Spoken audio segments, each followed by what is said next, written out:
Hey, everybody. Actually made it on time tonight and wasn't almost late. I hope everybody has their popcorn tonight for this watch along. Um, I've got Orville Redenbacher movie theater popcorn, which is actually pretty good. I need to get off my lazy butt and get the supplies needed for my little mini retro popcorn popper because actually that's the best way in my opinion to fix it if you want it to taste like movie theater popcorn. But if you don't have the supplies or just don't have the time, Orville Redenbacher movie theater popcorn is the next best thing. Now, I used to say the Act Two movie theater popcorn was great, and it was. But you guys feel free to correct me if I'm wrong, if it's still around in your neck of the woods.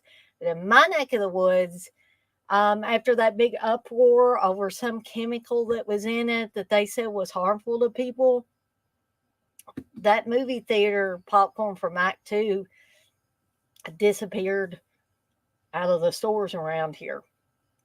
Um, so I was like, damn, that stuff was good. I mean, I'd been eating it for years and I might fall over dead tomorrow, but as far as I know, it wasn't causing me any harm, per se. So I don't know. So I also, my blood sugar is feeling a little low, hence I've got some Skittles, which Skittles is usually, you can get all kinds of candy at the movie theater. I have my energy drink of choice, which is a sour watermelon energy drink. I also have a backup source, the Mountain Dew Zero Sugar. So I'm all ready to go with this watch along for, I didn't even mention what it's for, okay? For the Prowler from 1981. Somebody just sent me a message on Facebook. Oh, that was my aunt. I was just making sure it wasn't somebody messaging me, about this watch along or something.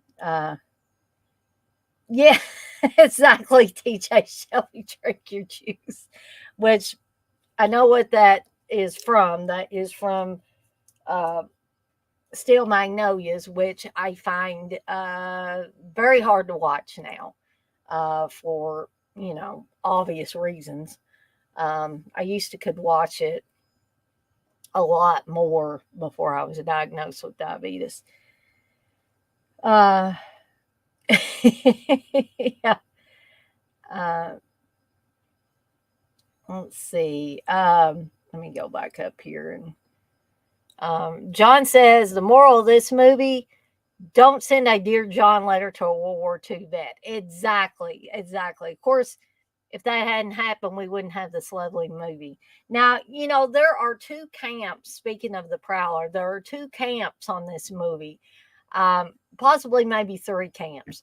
Some people actively don't like, I'm not going to say hate because that's a little strong, but there are some people that really don't care for this movie.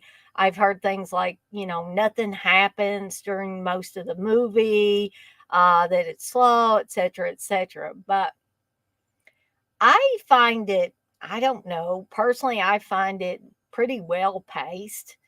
And there's some good kills in this movie. I mean, you got Tom Savini doing the special effects, so how could you go wrong there?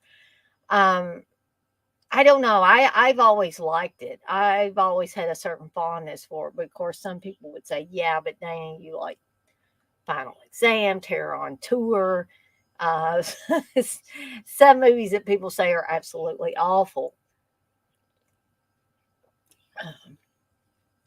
Hey, Darren. John, you say I'm not home yet. Otherwise, I'd join. If I get back later, I will. Yeah, John. As I always say, as long as it's not like a few seconds or a couple of minutes before the movie is over, it is perfectly fine. I'd love to have you join in at any point in time. Uh,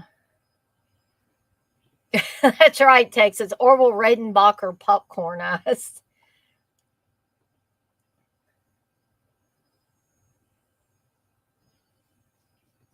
I don't think CK does like this movie. I don't, I would have to have him come in here and say whether he hates it or not. I'm not going to say he hates it, but I don't think he cares much for it. Um, I also wanted to preface things by saying that I know that Dead Pit is doing a Hell of the Living Dead watch along tonight. Not until 10 p.m. Eastern time, of course. So I am going to make a concerted effort to be done with my watch along before they want to do theirs, or they're planning on doing theirs, rather.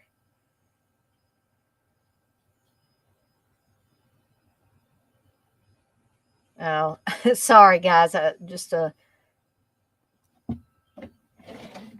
gotta answer my aunt real quick here.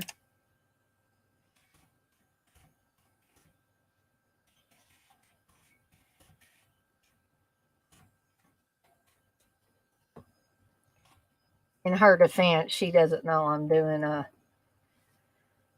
watch along. So, and I'm sorry for clearing my throat once again. I know several of you guys have told me, don't apologize, Damien. If you've got medical things going on, it's perfectly fine. But I hate to just keep clearing my throat, but I'm still fighting a sinus infection. I just took some more medication. I mean, it is over the counter medicine, but whatever you can take, right? Um, so hopefully I'll be good for the majority of this watch along, if not all of it.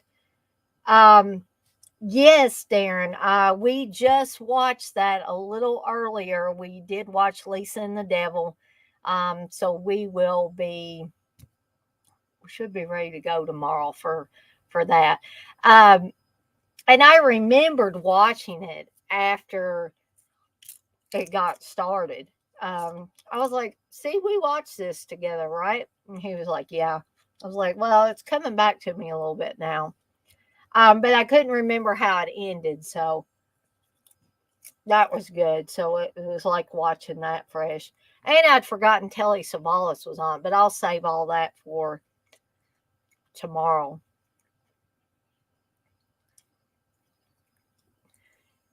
John, you say, "Hey, TJ, I don't think CK hates this one, but I know he don't like Final Exam, huh?" No, he does not. Um, but that still didn't mean I wasn't going to get it on 4K.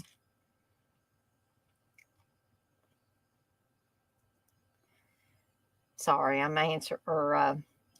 sending a little emoji. I hope my aunt doesn't take offense at me not being really chatty Cathy or anything, but again, in her defense, she doesn't know I'm doing a watch along right now.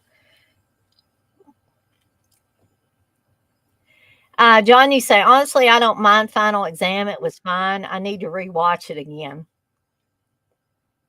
Yeah, I mean, and especially for people that, um, I'm going to read this one here in a second, John. Um, you know, uh, I don't mind if other people don't like these. Some of these ones, find it a little amusing, which is why me and CK and Uncle Bill go back and forth on things like Terror on Tour just because it's fun. Um, Sandy keeps sending me. Okay. All right. Hopefully that'll be the last little dings y'all hear, unless somebody's asking about the watch along for tonight. Johnny say most slasher films I can handle besides death screams. Yeah, I know. That's one that you know, that's like whatever floats your boat or doesn't float your boat or whatever. I can't expect everybody to like all the slashers that I like. Um, actually, TJ, I haven't seen. I mean, that might be a better question for maybe Darren or Dirk if he shows up tonight, because I don't think I've seen House of Exorcism, but what Steve told me is basically they, I guess the producers or something went and put other scenes in there, and Baba was not happy about it. It's stuff about possession or something like that. So I really couldn't answer that. Hey, Blissful.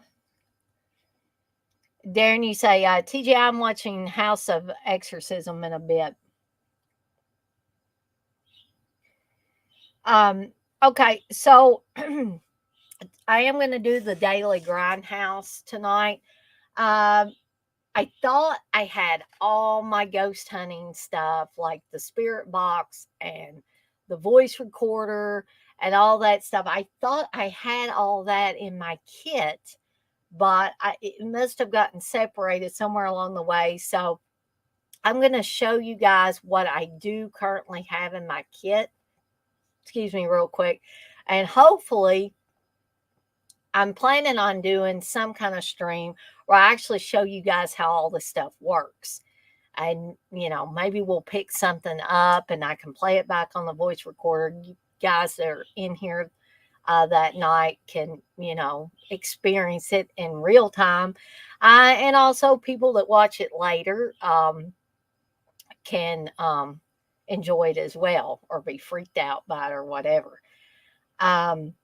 So I'm going to show you the stuff that I found tonight.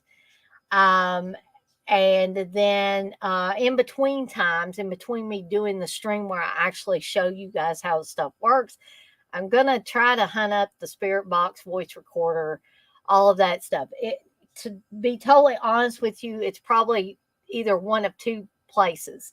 It's either in the desk drawers of my new desk or my pretty new desk, or I have put it out in a container outside in a garage. It's in a tote, and it's sealed up and everything. So those are the two places I think it could possibly be. I'm kind of hoping it's in my desk because that'll just be easier to find than going through those totes out there, because I put things in totes here and there for the last 2 or 3 years as I was cleaning out that room that is currently the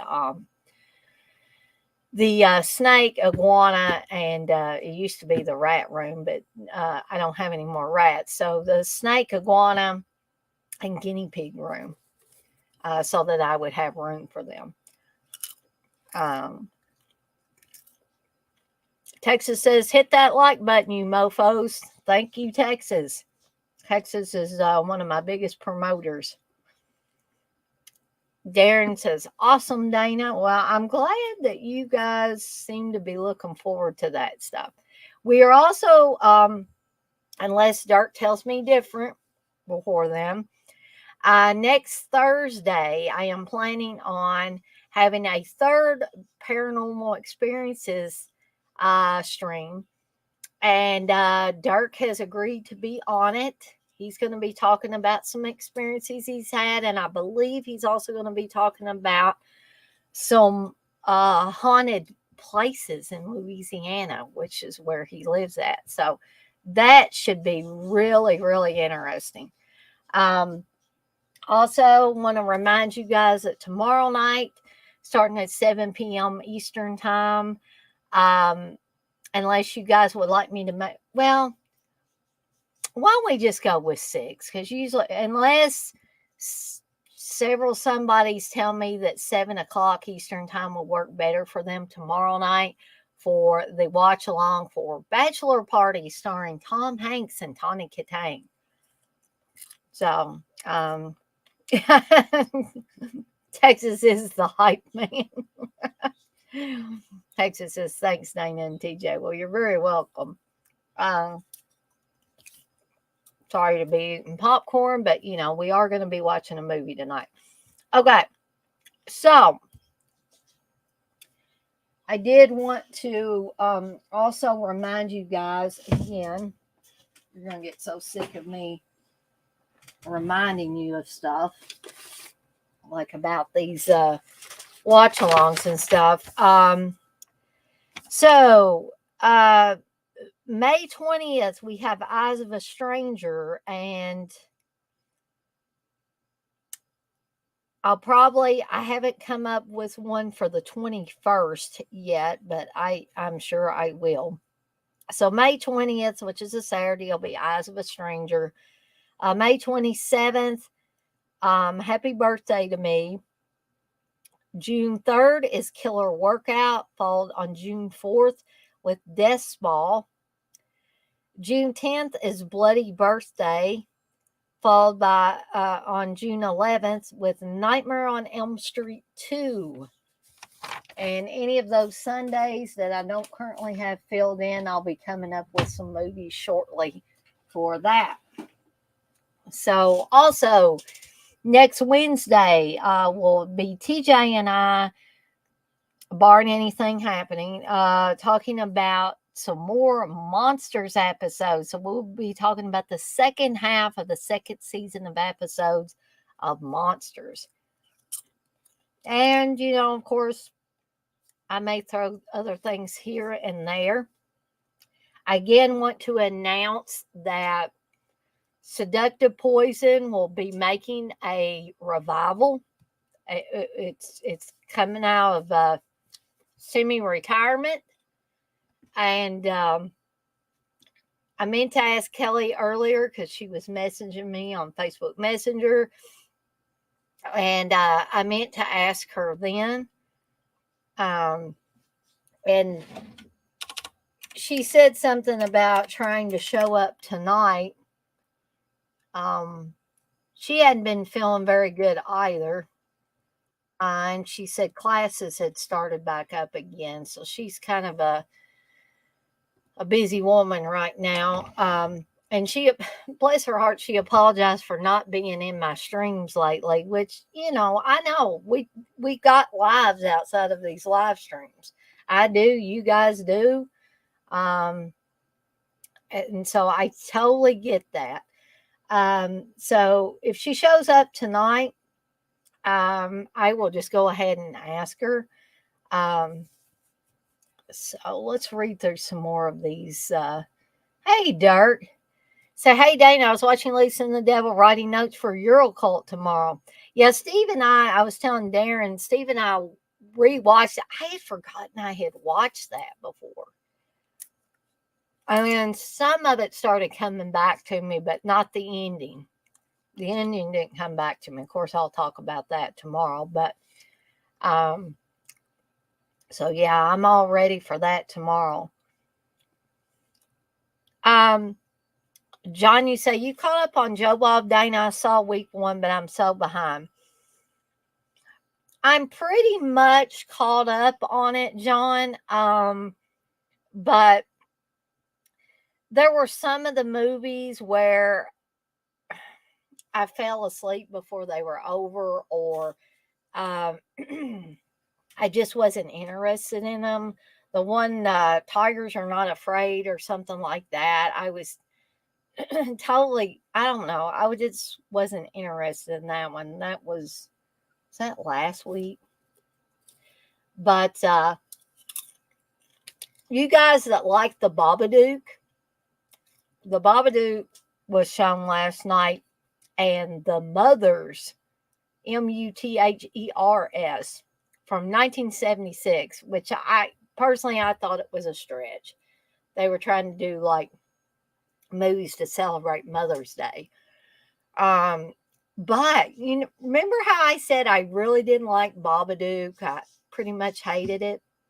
Well, surprise, surprise, I was disappointed at first that Joe Bob was showing it on his show. But I rewatched the Babadook last night, and I can now say that I like it. I still don't like that annoying kid in it and him screaming all the time. But the movie as a whole, liked it a lot better this time around. So I could see myself now going back and rewatching it again.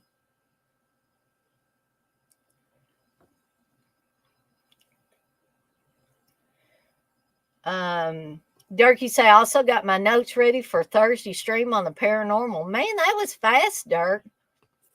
If it was me, I'd probably need a little extra time, but great job.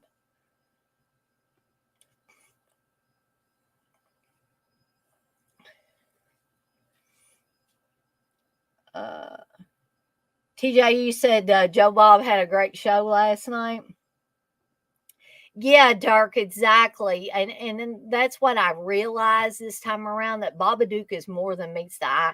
And I really liked hearing Joe Bob talk about, and I won't go into details for those of you that haven't seen the last night's Joe Bob show yet. But he had some really interesting thoughts on it.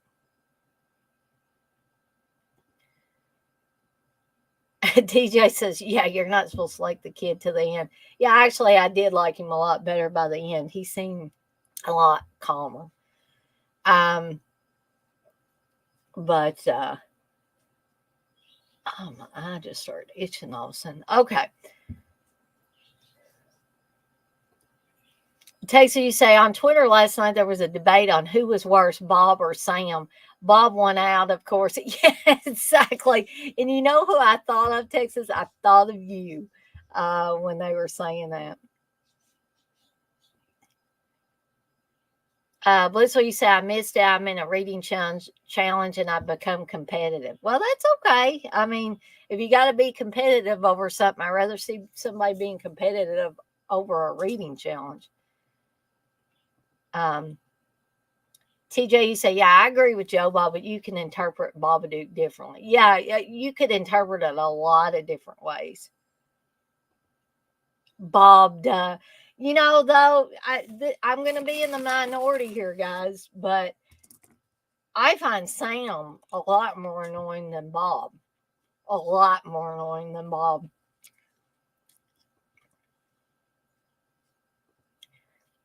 Texas, you say you tried to get her to watch it with me, but reading one out, I don't mind. Okay, so you guys keep chatting along in there. I'm going to go ahead and start the intro for the Daily Grindhouse, and then I'm going to start showing you some of my stuff that I was able to locate that are part of my ghost hunting kit. Okay, so here we go.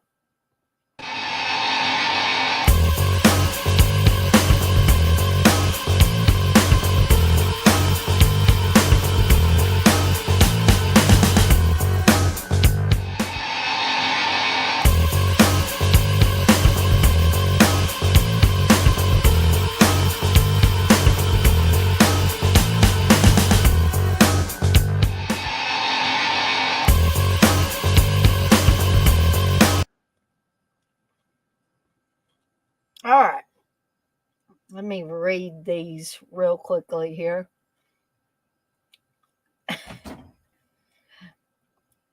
Felicity said Bob had break hair.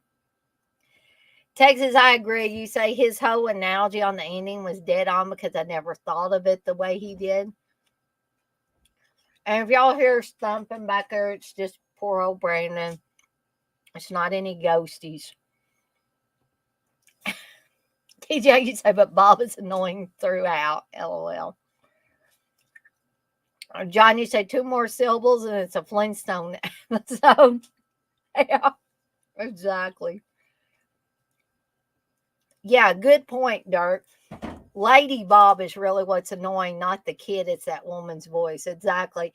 And the kid grown up that played Bob in the movie has been apologizing for that dubbed voice for years, to be honest. Okay. So I'm gonna get out this my case here. It's pretty cool. I mean, it's not an elaborate case or anything like that, but I got this thing upside down. I think I do. I have everything falling out all over the place on me. Well,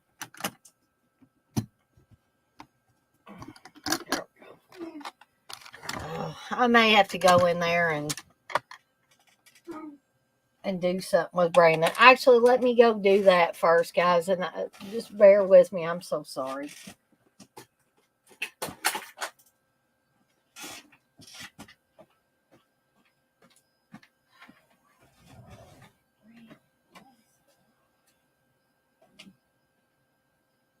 rest now.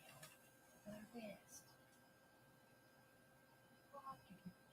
Start up like that. Okay, make yourself tired.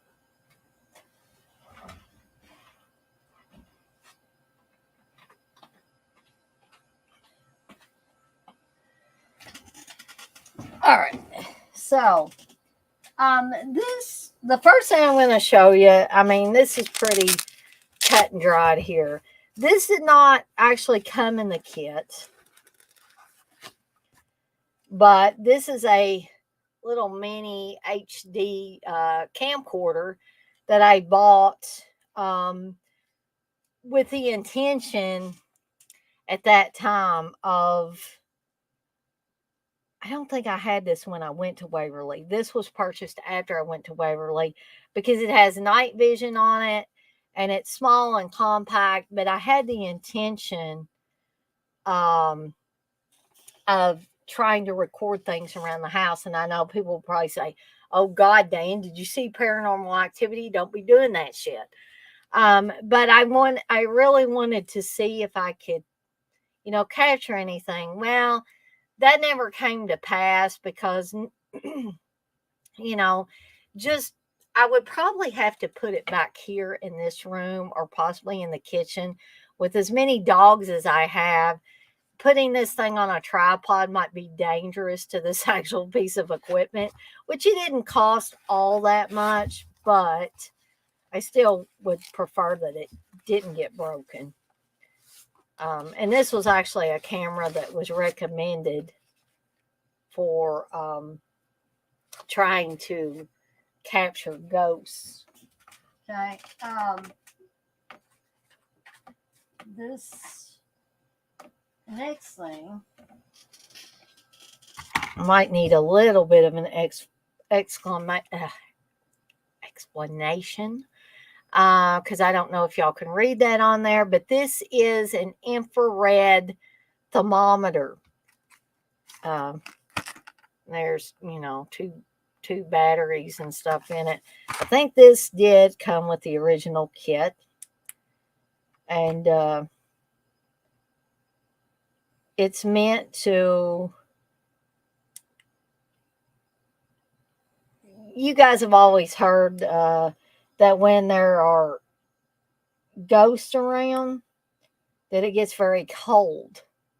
Okay, so right now the temperature is fine, but if, in theory, if a ghost was to show up around me and I had this thermometer turned on, the temperature in this room would drop dramatically.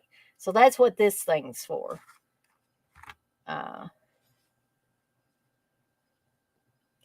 Darky say, don't need to be fancy, Dana, as long as it gets the job done. Exactly.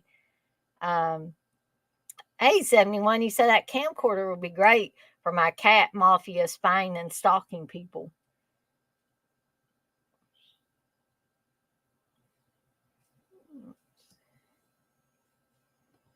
Okay, so something else I can show you guys. Let's see what else I've got in here. I'm not sure what all that is. Probably something to hook something up, I would imagine. This is a Gauss Master. I may be pronouncing that wrong. So this measures EMFs. Okay, so this is basically an EMF meter. And it said there are two methods of measuring EMF using this meter. Method one, you press the button on the side panel briefly. This measures 1 mg to 10 mg in milligauss. Method two, you press and hold the side panel button. This measures the background levels of EMF. And I believe that's electromagnetic fields, which evidently, there you can see how that's making a little noise. And I believe when there are spirits around, this thing will go way over to the other side.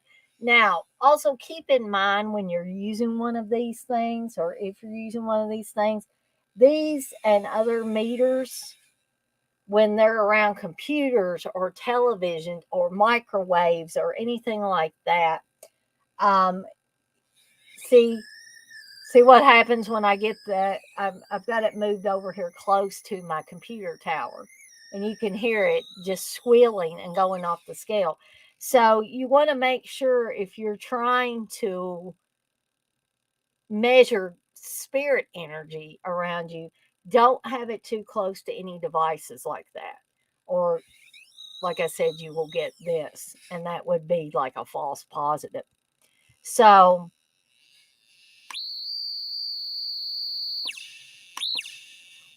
I'm trying to turn this thing off here. Kind of, I may just have to let it go off by itself.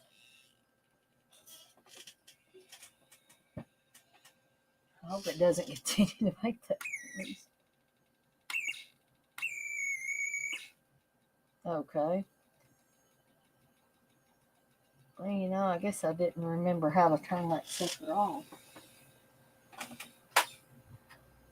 Perhaps it'll go off here in a second. Let's see. I think these are little alarm things that you can use when something spiritual gets around these. They will go off, blink, make noises, all that stuff. Okay. Um, this is the ear listens device. Let's see. How do I need to open that? There we go. And this is, there's what it looks like there. And this says basic geophone instructions here. So we got instructions with this. I don't know that I've used this very often, if at all. So it tells you to charge the round geophone sensor, which is, oops, which is this little thing here. Okay, and then it tells you how to charge it. Don't overcharge it. All of that stuff. And then to use the geophone, you plug in the headphones into the geophone. Sensor rotate the on-off knob clockwise to turn unit on. And then you've got these little earbuds with this as well. The more you rotate the knob, the louder the sound will be. Gently press the geophone sensor against a hard surface, ensuring that the detector stem is making contact with the surface. Listen for sounds. You can adjust the loudness by rotating the knob. So this is just another way to possibly hear supernatural energy. And then, of course, be sure to turn it off whenever you're not using it to save the battery. Then there's advanced geophone instructions. The advanced version has all the same features and procedures as the basic format, with the addition of an external amplifier, which, no, that's actually a charger. But I don't think I have the advanced version. Mine is just a regular version. So put this stuff back in here.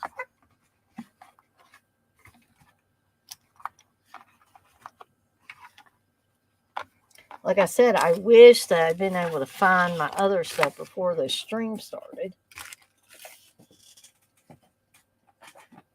So I have, other, here's the actual instructions for the Gauss meter.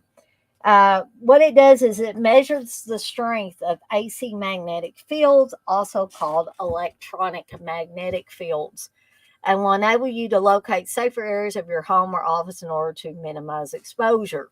Okay, but that's not the only thing that it's used for. Of course, it's used also by ghost hunters to measure how much spiritual energy is around you. Because, like I said, when I moved it towards my computer tower over this way, the thing went crazy, which is what it's supposed to do when there's spiritual energy around you or in the room where you are. Um, so I guess it has two ways that it can work.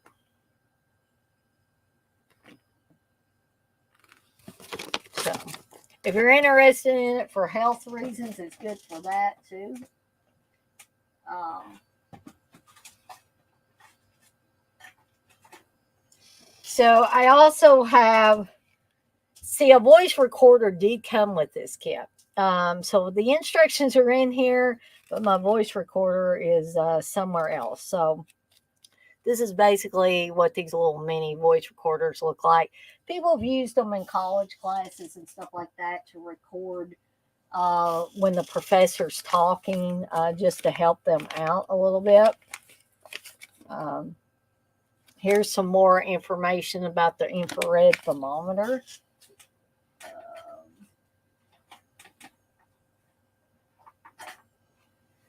That's the user manual for my HD camera. So here are the actual, this tells you what's in the starter paranormal research kit, which is what I have. This is actually a little remote that goes with the HD camera. And there are keys to lock this thing up, but I don't really see a need to lock it up. And here's, the sensor alarms that I was talking about. Those are the instructions for those as well. But I will go over this really, really briefly. And I did get this from Amazon, guys. So if you guys are interested in ordering your own starter or maybe a more advanced ghost hunting kit, this will give you kind of some direction about what's in a starter kit.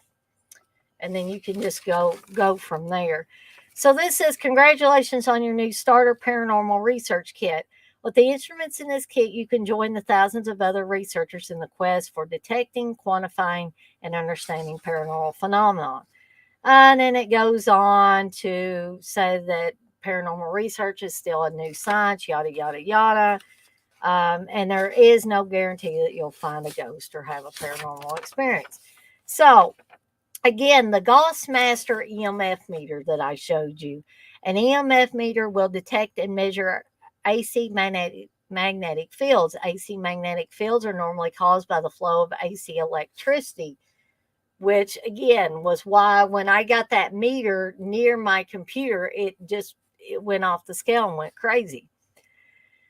Caused by the flow of AC electricity and will be found in the vicinity of all appliances and wiring in which electricity is flowing. That's another thing you got to keep in mind. Because magnetic fields have an orientation, it is important that the EMF meter is rotated slowly so it has a chance to look in all directions. For example, if a magnetic field is present which is oriented vertically, but the meter is only held horizontally and will not see the vertical field. Once you have determined the orientation which yields the highest reading, hold the meter steady in that orientation to make your final readings. Okay. The passive infrared motion sensor, which I showed you. Some researchers believe that paranormal forces can move physical objects. The motion sensor in this kit will detect if an object whose temperature is significantly different from the background moves across its field of view and alert you by sounding an alarm. Be sure to set up the motion sensor so that its field of view is not obstructed and so that you and other people will not accidentally trip the sensor. A motion detector can be your eyes and ears to movement in a completely dark or remote location. In fact, you can use several units to monitor multiple rooms. EVP recorder, the voice recorder, that I have two voice recorders, one that came in this kit and one that I bought separately. Got to find those. Having a recorder is a must when ghost hunting. EVP, electronic voice phenomena, are human-like sounds that are recorded by electronic devices which are not audible to humans at the time of the recording. Hence, remember when I was telling on the last paranormal experiences that I did not hear the spirit saying my name when I asked, but when I played back what I had recorded on the EVP recorder, I could hear them answering me. So that's why you don't hear it at the time. Paranormal researchers have hypothesized that EVP might be caused by a magnetic phenomenon which bypasses our normal hearing mechanism and directly impacts the recording device. For the most valid results, use multiple recorders set up around the area you are investigating and carry one with each investigator. This allows you to cross-reference any strange sounds you hear to ensure that they are not produced by someone in the building. Use free audio analysis software such as Audacity to clip, cross-reference, and share the EVP. The thermometer that I showed you, paranormal researchers theorize that energy is required to generate a paranormal phenomenon. And perhaps this energy comes from the temperature of the air or other objects in the vicinity of the occurrence. There's a big difference between feeling a chill and finding a spot which has no good reason to actually feel colder than its surroundings. The thermometer in this kit is highly portable and accurate, allowing quick measurements of surface temperature. Compare temperature readings in many locations. Look for places that have an unusual temperature. And be sure to record your findings. Okay, the geophone that I just showed you. It has been hypothesized that residual hauntings are caused by the energy vibrations of the past being recorded on land and in buildings, resulting in phantom sounds of voices, footsteps, and movement.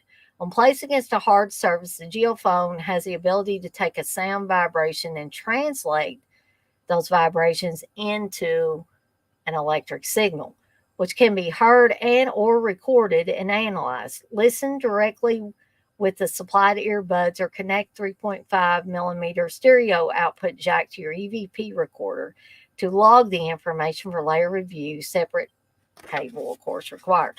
Check gravestones, church walls, wooden beams, even rock formations for vibrations from the other side.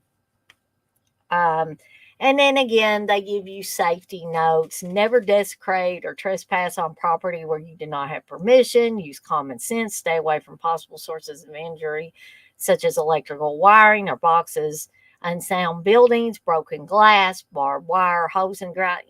Just like they say, common sense stuff. In addition to the tools that they provide, you may wish to add flashlights, pencil, notepad, compass, GPS, still and video camera, hard hat, safety goggles, etc. And they also recommend, for the more serious ghost hunter, there are more sophisticated tools for monitoring the environment, such as Geiger counters, ion counters, barometers, vibration sensors, sound level meters, DC magnetic field meters, radio frequency meters, and so on. You can add these to your toolkit as finances and interest permit. And then they also give you some books on the topic. Ghost Tech by Vince Wilson. Strange Frequencies by Craig Talisha. Field Guide to Ghost Hunting Techniques by Dale Kazmarek. Okay. Also, I don't know if this website is still valid, but if you guys are interested in taking a look into that, the ghostkit.com, you can visit for more information. They also have a ghost hunting party game that they suggest.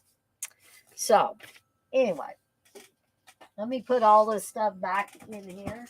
And like I said, hopefully by the time I do a really in-depth thing, I can locate my other equipment, because I'm going to be really pissed if I cannot find that equipment. Because it wasn't like I spent thousands of dollars on it or anything, but it wasn't cheap either. It wasn't super cheap. So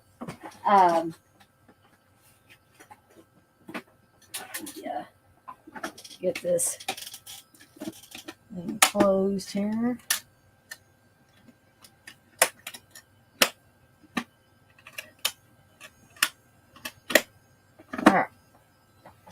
So,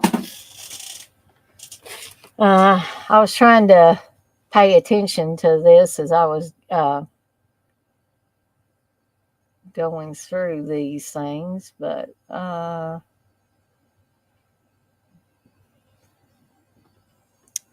thank you, Dirk. You said that's awesome, Dana. So if I was alone in a ghost swamp with no electronics around and it went off, I would probably shit my pants.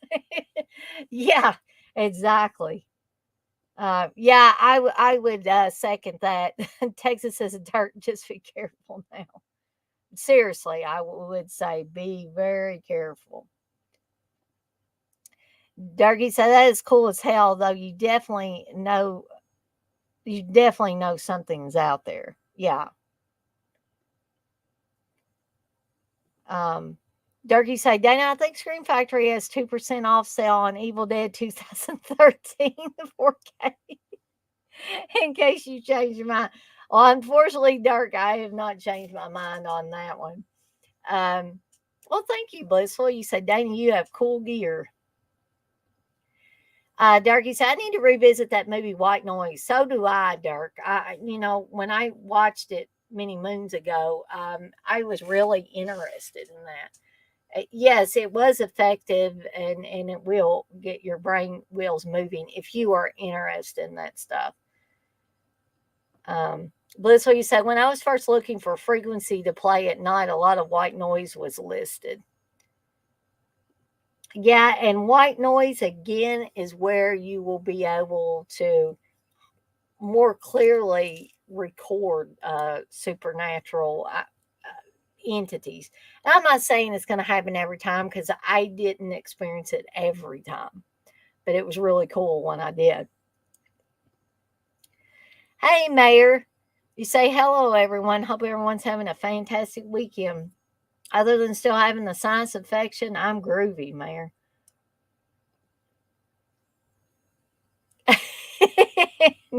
Yeah, I know, Dirk. He said they take all the fun out of it, Dana. No trespassing.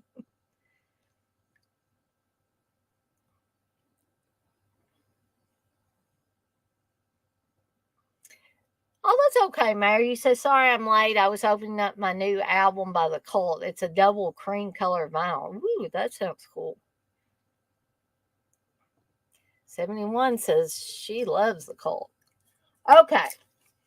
So I think now that I've went through all the stuff or that I could find in my ghost hunting kit, um,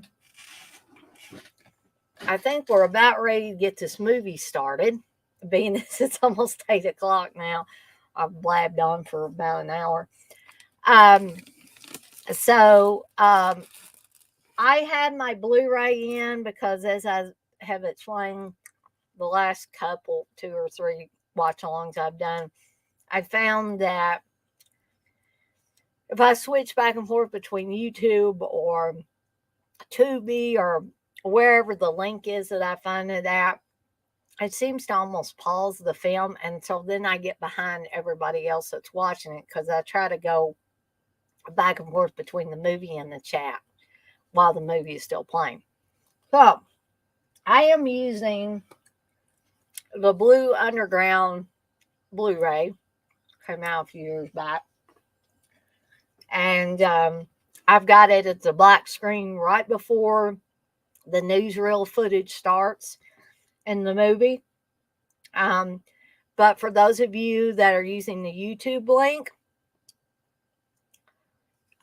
it pretty much starts right about there too. So we should be able to get synced up pretty good, no matter if you're using a Blu-ray or you're watching it through the link on YouTube. So does anybody need me to repost the link to the movie? I'll be happy to do that. Also, John said something about if he gets back home in time, he might be able to join in live. Is there anybody right now that wants to join in live on this? Speak out, and if you need me to put that link back in the chat. I will be happy to do so. So I'll give us 2 or 3 minutes to enable everybody to get lined out that's going to be watching the movie. And then we'll go ahead and get started.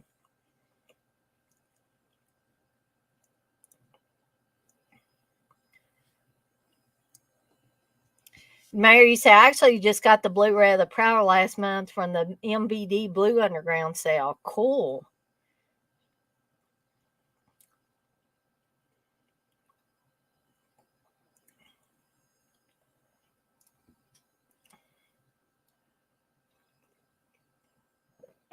So I guess, Mayor, you'll be watching the Blu-ray release then.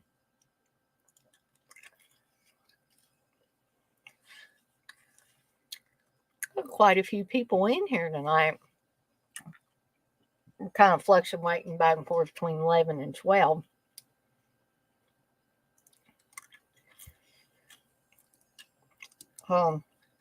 Like I say, I'll give it another minute or two, and then we'll go ahead and get started. And talk tonight. Haven't had any booze. Any of you ladies here in the Blissful 71? Because I consider, even if you don't have any human kiddos, I consider dogs and cats and other pets. If you have those, I still consider you to be a mother. I still consider Steve to be my father. I just wonder if you had any, I almost said birthday, Mother's Day plans for tomorrow. I think Steve's going to take me out to a new Chinese buffet place, so I'm looking forward to that. Because I just flat out asked him today. I was like, "Oh, what are you doing for me for Mother's Day?" And he said, I don't know if he just thought of this on the spot because this is a new place at home. He said, "How about I take you to that new Chinese buffet place tomorrow?" And I said, "Great, you know." That works too, 71. Plus, you got kitty cats too, right?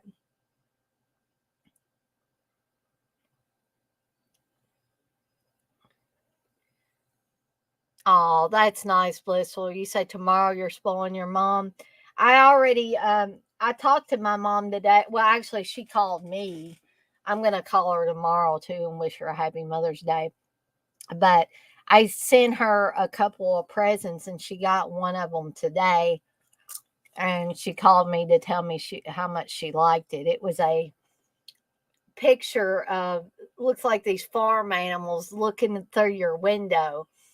And it's got 2 cows, a pig, a sheep, and a rooster on it. And Mom says she really, really liked it.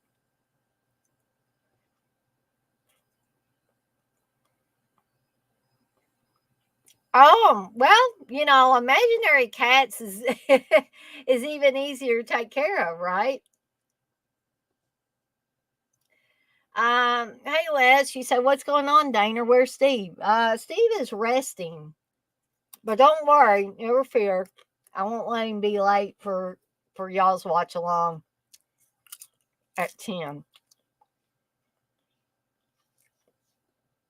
Oh, that sounds so good, 71.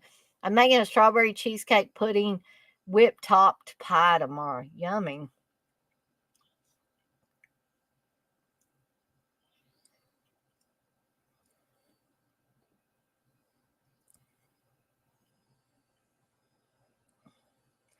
So, Texas, I thought I saw where you said, yeah, you said you're set whenever. Um,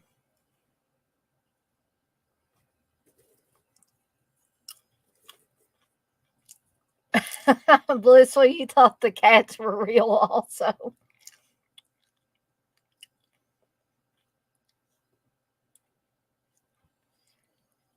Um, well, I'll I'm not trying to make y'all think Steve's a ogre or anything, but I'll ask, I know you guys invited me and everything, but I'll ask him beforehand if he minds if I sit over at his desk with him what's going on. It is a real turd. Do you guys remember when you did that oh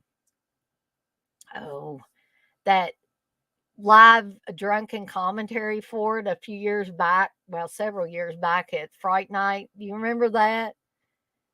I think during that when I think I had just started working for the branch library here in Louisville, of course, at Newburgh as a clerk. And man, I didn't stay there long.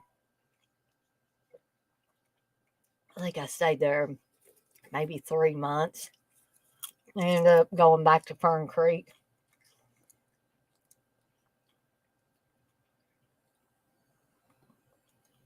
Oh, Texas.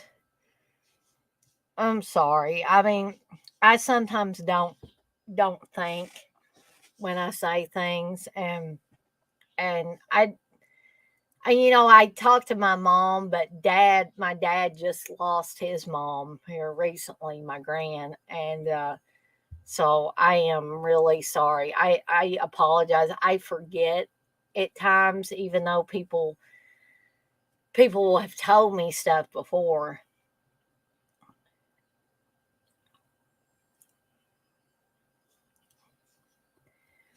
Dirk, you said I had the Blue Underground Prowler locked and loaded. All right, so Dirk's ready. Texas is ready. Well, that's good too. Blissful, you say Texas is spoiling my mom who has adopted him. So you do remember that, Wes? Yeah, I think Sarah. I'm pretty sure Sarah was there.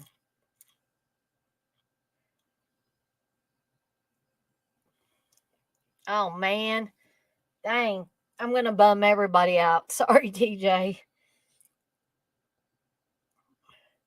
Well, I know, but I feel kind of bad, Texas, when I go, oh, it's Mother's Day tomorrow. La la la. Has anybody got plans? And then then I remember, some people have lost their moms. Dirk, you say, hey, Wes, what's better, the Prowler or the Burning? Wes actually says the Prowler. Been almost 16 years for you, Texas, man.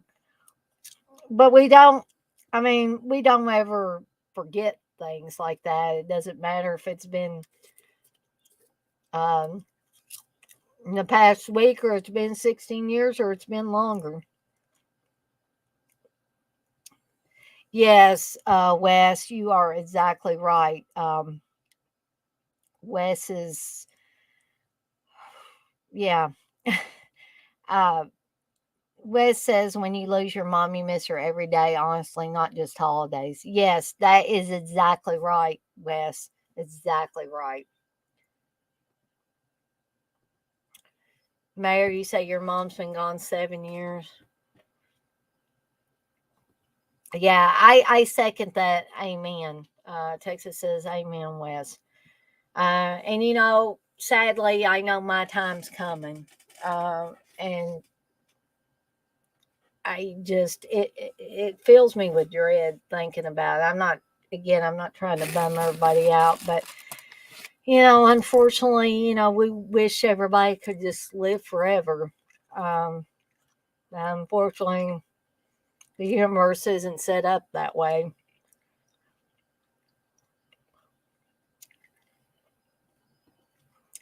TJ, you say thanks. Yeah, I think about her all the time for sure. I would imagine you do, TJ, as do all you guys that have lost one or both parents.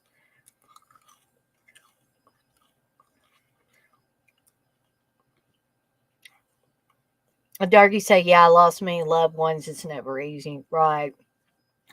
Exactly right.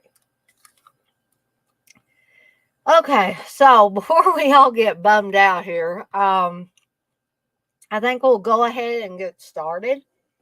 Um, Here in just a second. But like I always say, and I said at the beginning, I'll say it here again when we get started. John, if you get home in time, want to join, I'll be watching to see if anybody comes backstage or not. Um, Wes, if you want to do double duty tonight, I want to come on for the Prowler and then do Hell of the Living Dead later. I'm going to try my best to be done by 10. Um, and you can, anybody else can. Again, if you want to, can't find the link in the chat, need me to repost it, I'll be glad to do so. Yeah. Okay. So let's go ahead and we'll just do the countdown here. So, everybody ready? 3, 2, 1. Press play. So I've got the Queen Mary brings 14,526 bats, etc. And of course, I have seen this movie so many damn times that I don't think I even need the sound on. And I do have the subtitles on for this,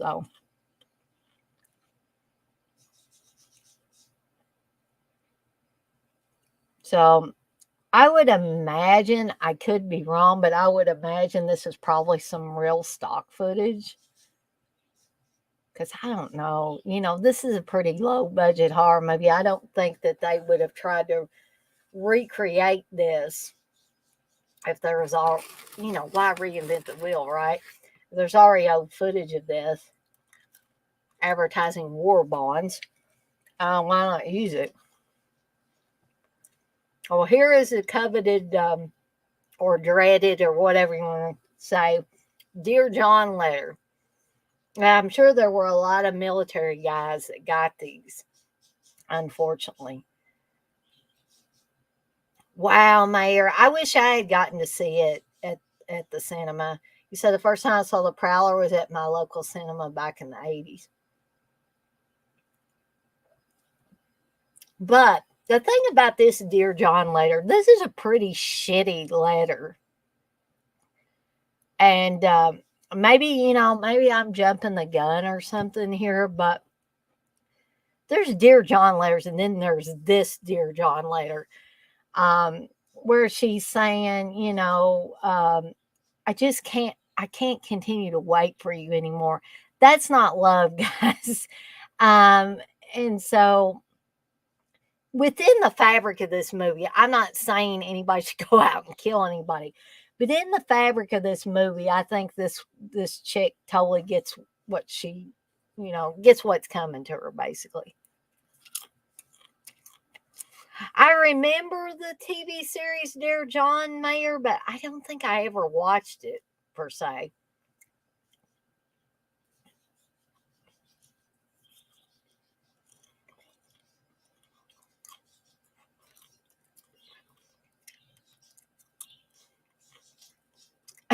Exactly, dirt. Rosemary was a whore.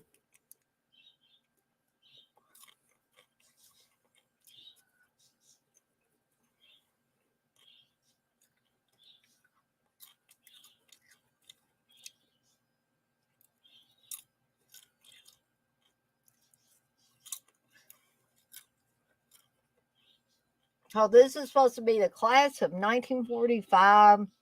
They are having a graduation ball.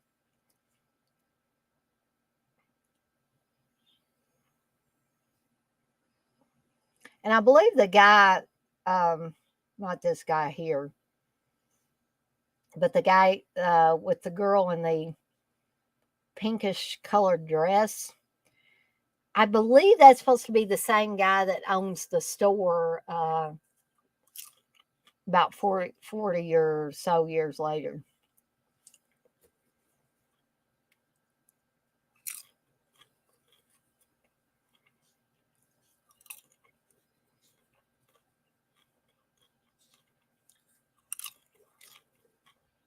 I think they did a pretty good job of making this look like 1945. I'm sure it's not perfectly. Pat Kingsley. So there's Rosemary there in the pink dress with the pink corsage. And she's already got her another man. See, that's why she couldn't wait for the military guys.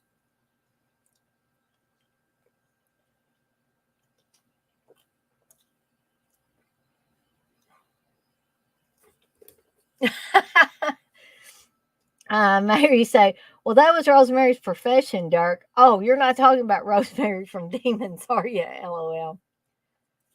Yeah, no, we're talking about this Rosemary.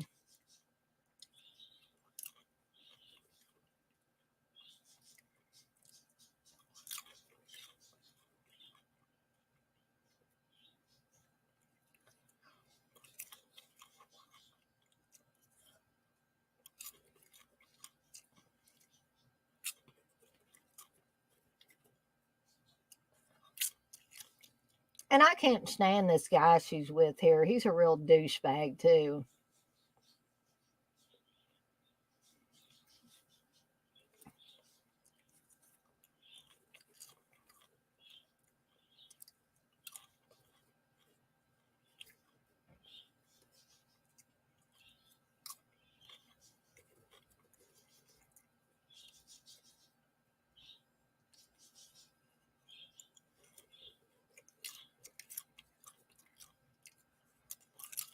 And he's even telling Rosemary that her dad's just jealous of his dad because um, his dad has more money than her dad. I mean, what a douchebag.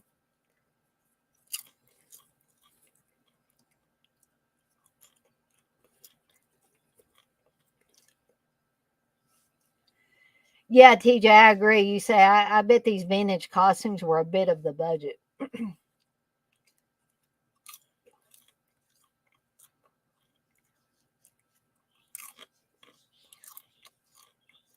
I don't think I'd call that guy Mr. Romance. Okay, so coming up, this is going to cast a little suspicion on Pat Kingsley because his girl doesn't know where he is. He suddenly disappeared, and there's something upcoming here between Rosemary and her date that's going to happen that could cast a little suspicion on Pat. Oh, exactly, Mayor. Yeah, Paul Bearer Press puts really good figures out. I think I saw one that they did for George Eastman's character in Anthropophagus. That one was cool too. But yeah, you see, I wish that I could have afforded the Prowler figure that Paul Bearer Press put out. How I wish that I could afford all the custom figures they put out exactly. So we're clearly seeing the legs and feet of a character in a military uniform with the bayonet clearly shown. So the lights went out. And so not only do they have like a bayonet or a pretty good sized knife, they have a pitchfork as well.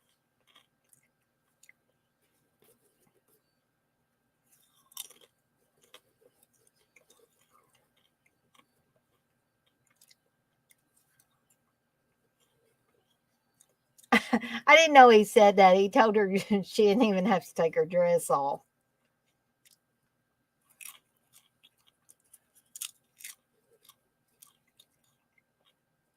And he even makes a a very douchey comment about her soldier friend. That if he sees him, he'll wish he's back overseas. And oh no. Well,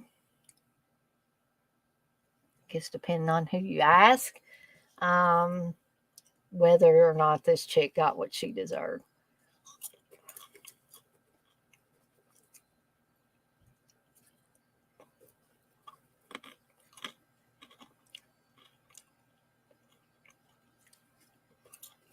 So you're going to see that the rose being laid on victims in this movie more than once.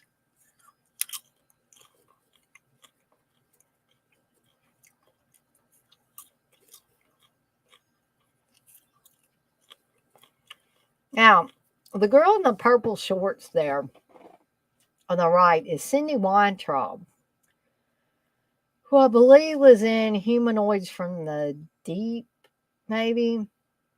And I liked her character a lot better in that than I do here because speaking of whores, this this character that she's playing here is a little bit of a whore. That's right, Dirk. Didn't even let them finish.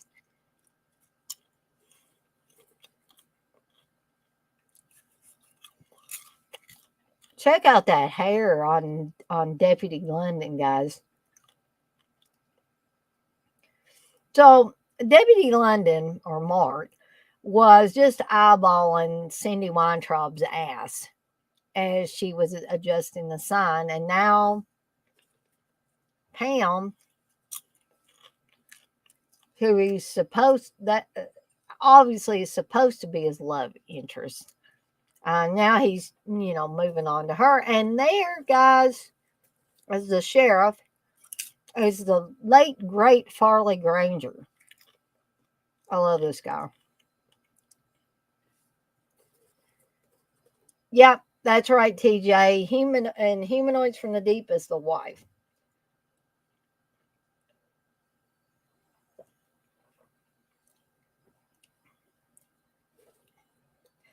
So they're setting all this up. They're getting ready to have a graduation dance that Major Chatham, who's the father of Rosemary, who died in the opening scenes there, um, had tried to stop for years and successfully, but now he's had a stroke. He's in a wheelchair, probably can't talk or anything like that. And so he can't really do anything to stop him this year from having the dance. Um,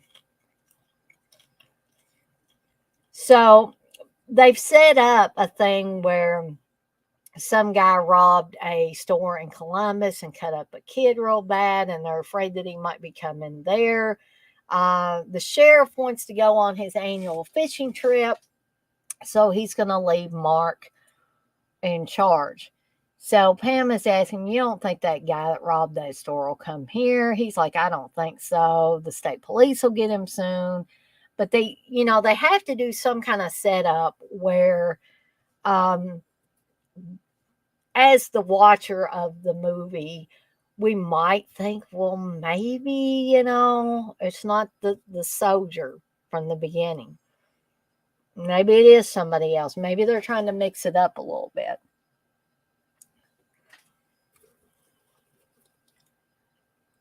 Oh, I'm glad you brought that up again. I didn't know if anybody really noticed this anymore, Mayor. I actually got this off of Amazon. It might have been a seller that was on there selling them. I'm not sure if it came directly from Amazon at this point. And it cost me about $30 for this one, but I really like it. I use it all the time. I got it around Halloween time, but now I just use it to put my drinks in.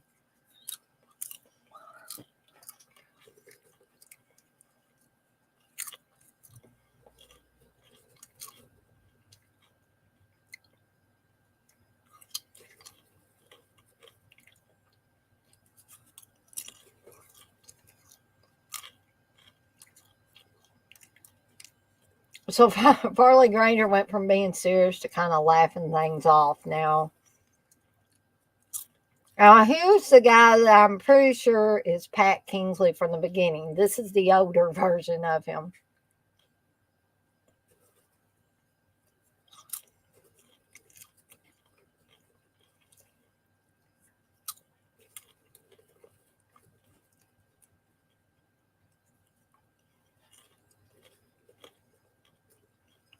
Yeah.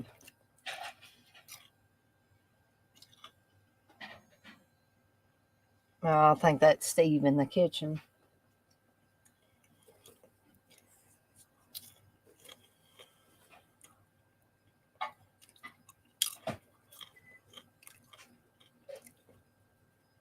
Oh, wow, Mayor. You have one of Angela from Sleepaway Camp. Where'd you get yours out?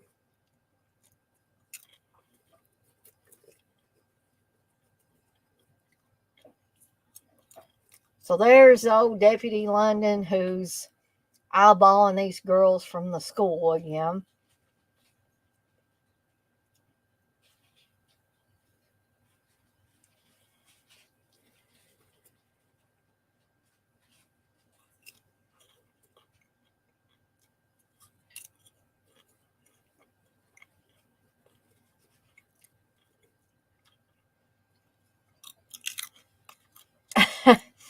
No, he's not yelling right now, Crypt Sweeper. He's never going to be able to live that one down of yelling at the dogs.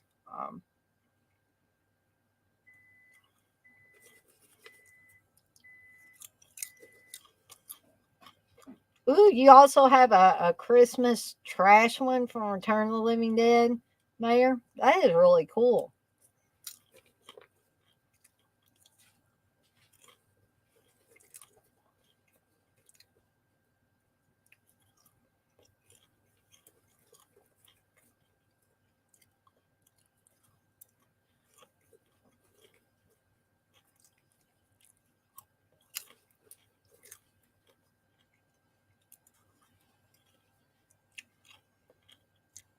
So, for any of you Cindy Weintraub fans, for some reason I'm having a hard time remembering. I didn't think it showed her boobs here, but perhaps I'm wrong.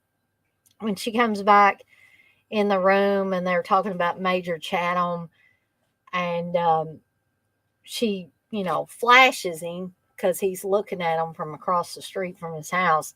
And she says he ought to be able to stand up now.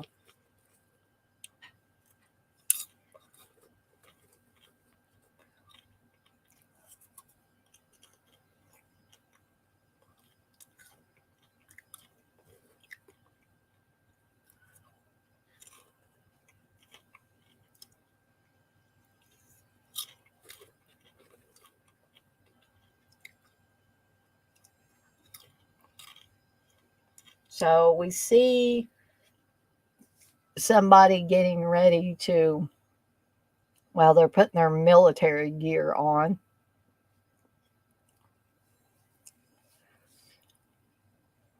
Also, maybe I'm wrong, maybe I'm looking this wrong, but Cindy Weintraub looks too old to be, and we've talked about this before. She always looks too old to be playing this part. So this is where she flashes him. Yeah, we just see her from the back, and that is Lawrence Tierney playing Major Chatham. And the story, if you listen to I believe the commentary for this with the director and Tom Savini, um, you hear that um, this was a historical house that the character of Major Chatham is in on Cape May, in Cape May, New Jersey, where they filmed this, and uh, the historical society ladies were like so pleased that Lawrence Tierney, an established in their eyes, classic actor was going to be in this historical house in this movie. And it turned out that when they weren't looking, like Lawrence Tierney was making obscene gestures when he was up in the window. So I just always found that story funny.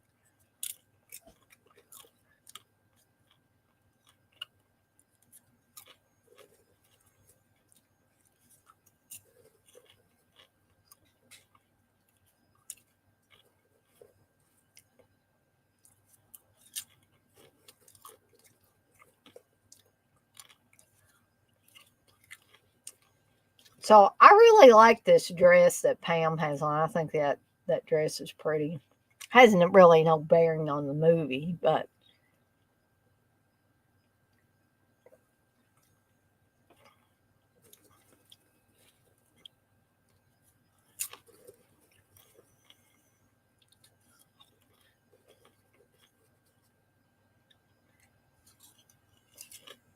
so Pam's headed to the dance, leaving Sherry behind. Sherry's in the shower and she's waiting for her boyfriend Carl to show up, and she mentions that Carl, her boyfriend, gets real horny if she makes him wait. And so I'm guessing she thinks she's going to get a little action before the dance.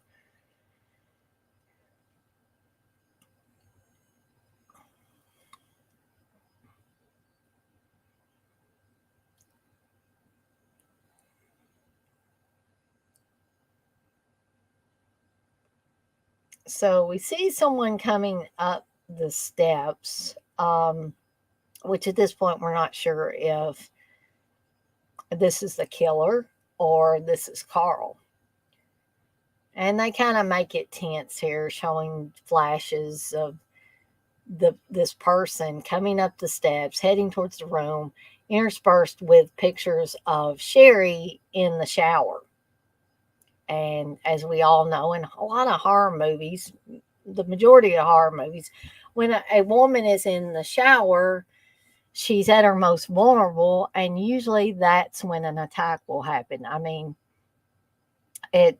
I think Psycho was probably the first movie to really expand on that, and then the slashers that came later, uh, really, utilized that to its fullest extent, because although Hitchcock didn't have nudity um, in his film, um, by the time the golden age of slashers was going on in the 80s, primarily late 70s into the 80s, um,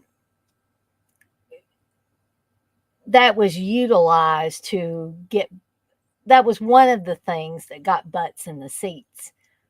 Male butts, yes, but it still got more people in the seats. Yes, DJ, boobs. So we find out here it was Carl that showed up, and he kind of scared Sherry. Um, so we're going to see a really cool effect here. Here we go. Um, and that's actually Tom Savini completing his own effect there. So the bayonet goes through this guy's head, out his chin. And then I always found this creepy and really cool at the same time, is the way his eyes are there. And they're just bulging and they're rolled up to whites. It's just really cool, a cool shot. Meanwhile, Sherry's enjoying her shower still. She's anticipating Carl coming in there and joining her in the shower. But she's going to get a surprise, all right, but not the one she wanted. Yes, I agree, Dirk. Great kill, timeless. So he's a deadite, white eyes. This is another really cool effect and kill.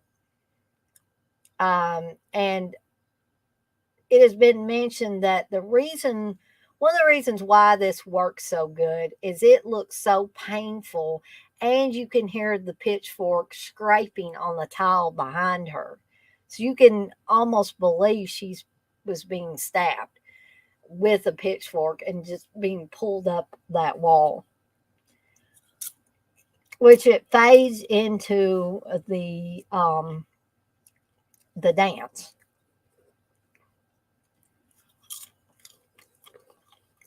I wouldn't want to leave my cake. That looked like some good cake.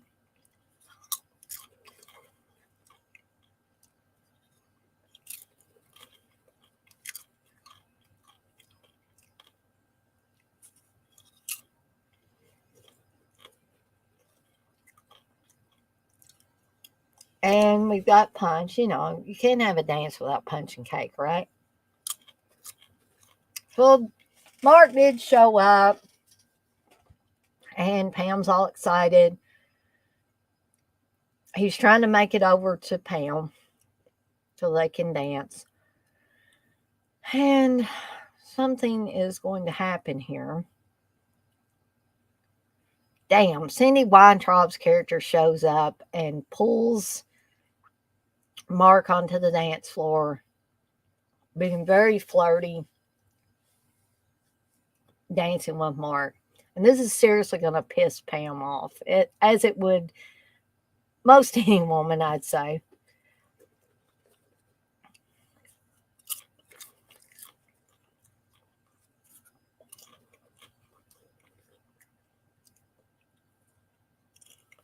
And there's Cindy Weintraub's boyfriend in the movie, Goose and Pam, and then here soon we're going to see him putting booze in the punch. There he goes.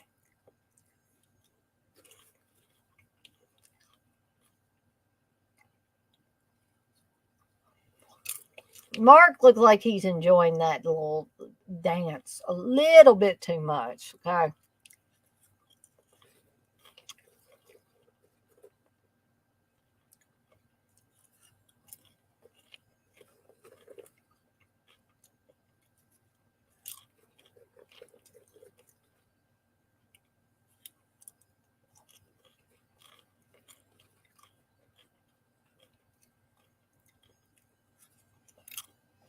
Now, for those of you that were in my deep dives of horror bands, or rock bands and horror movies stream, and I said that I would do a part two, possibly maybe a part three, this is another band I want to talk about.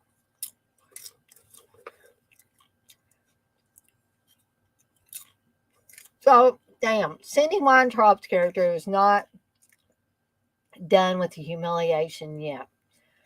She caused Mark to spill his punch on Pam, ruining her dress. So now she has to leave and go back to the dorm and get another dress, which the new dress she gets not quite as pretty as this one, in my opinion.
So Pam is not noticing all the blood here. So this scene here, I find it creepy and tense. And the way they set it up, it when you see here in a second the killer put a rose right here, I believe, on Sherry's head. That was not all done in the same scene. That was done in a different scene. But the way that they edited it together, it makes it look like, oh my gosh, because the door opened up. Oh God, he's in there. And so I think that that made this scene even more tense. Mary said, I don't think this man could hold a candle against the fifth doctor, Dana.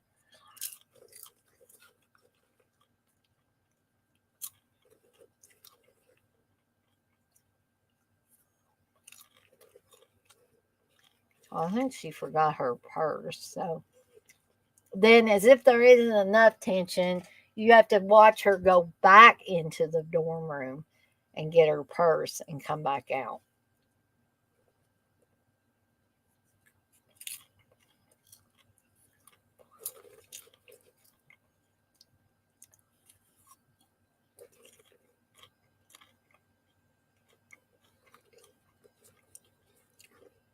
This is a pretty tense scene, too. I mean, this whole sequence is tense.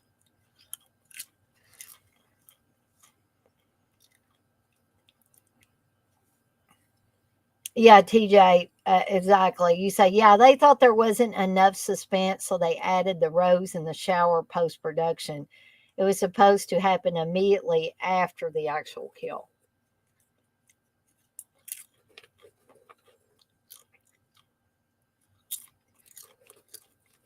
So now the person is right behind her and she's aggressively trying to get out of this dorm.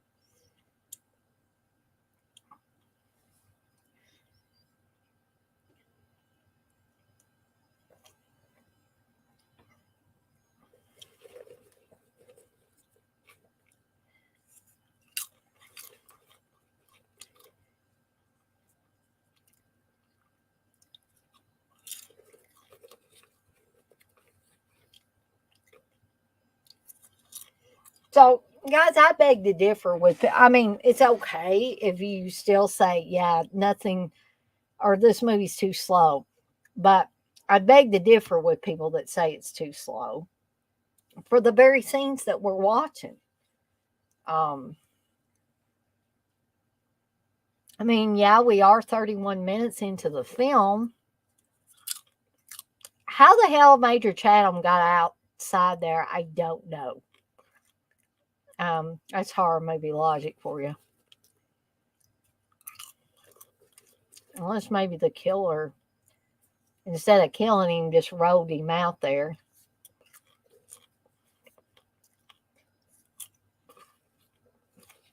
Major Chatham evidently had a hell of a grip, too. Oh, well, it seems being frightened almost to death is enough to get her to forgive Mark. I agree, too, Dirk. You said, no, I think it's paced perfect.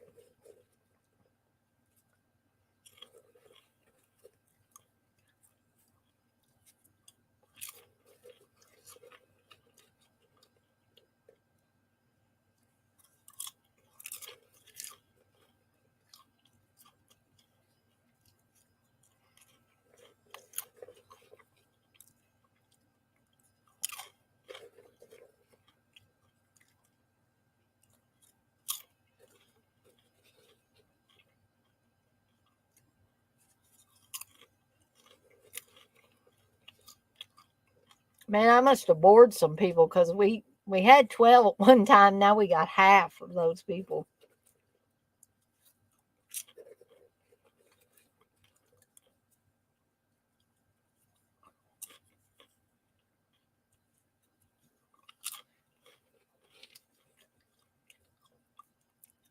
I mean, I know some people probably think this stuff about Mark going around with a flashlight scoping out things, trying to find Major Chatham. He doesn't find Major Chatham, but he does find Pam's purse wrapped around a stick. And I think at this point he probably thinks, well, she got frightened and just kind of imagined the whole thing.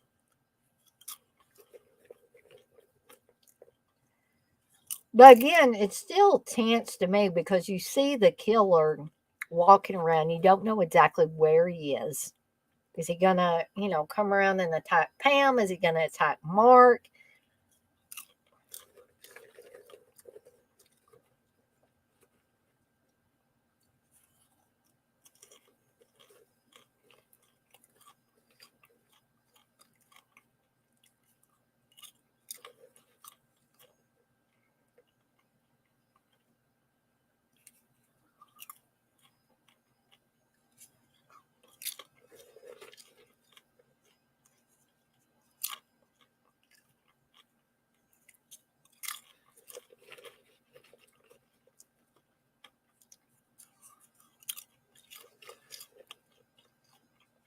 But he does say he found wheelchair marks and boot tracks.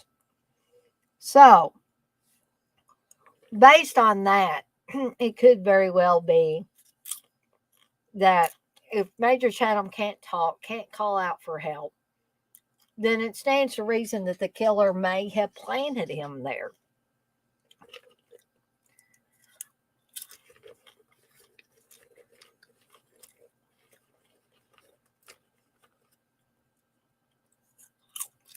So then we have another tense scene where Mark goes up to the room.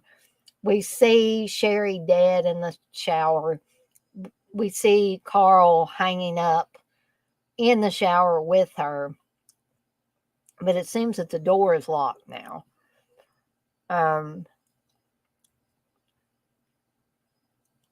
So, but I think that the tension is still there because you still don't know where the killer's at.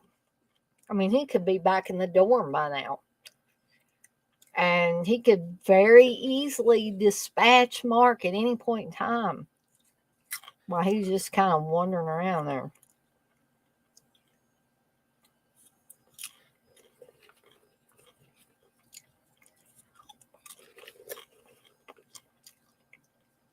So,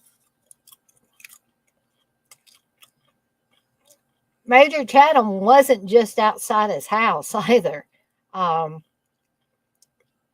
We just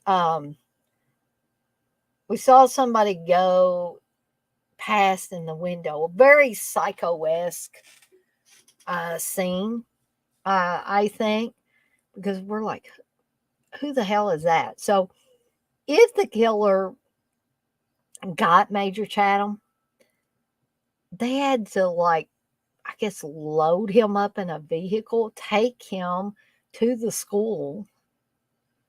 I think it was mainly across the road, but still, yet, damn.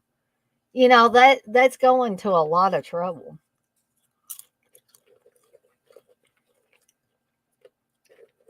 So now they're at Major Chatham's house.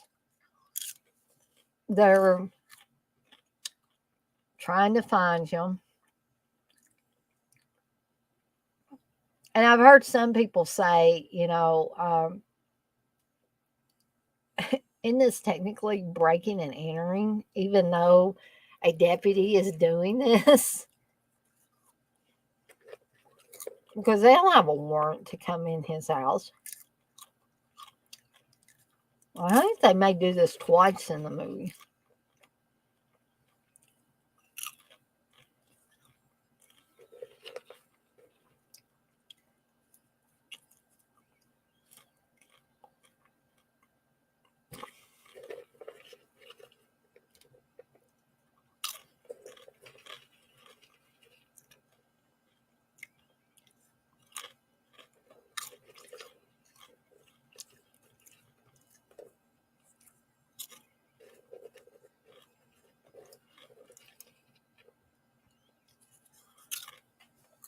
I think this is another thing that people don't like. And see, there was more tension. because that could have been an editing thing too. Of when you saw the killer and all the military stuff just turn his head like that. Um, but I've heard several people say they don't like these really dark, moody scenes where people are just basically walking around in the dark with flashlights. But I think they work. Well, at least they work for me.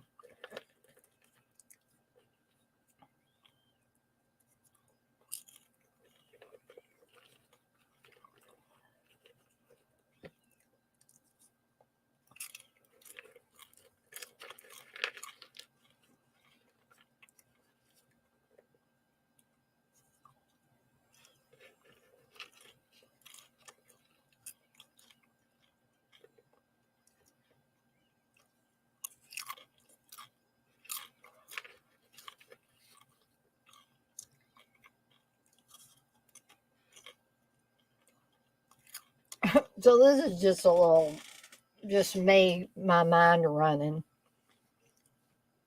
I don't ever remember seeing in Major Chatham's house one of those little electric wheelchair thingies, and there's obviously different levels to this house. And he's been on upper levels before. We saw that earlier. So if he doesn't have anybody staying with him or anything like that, how in the hell does he get up there? Yes, I do. I like the entire score, Dirt, so much so that I ended up. I think I bought the album or the vinyl from Waxwork Records for this.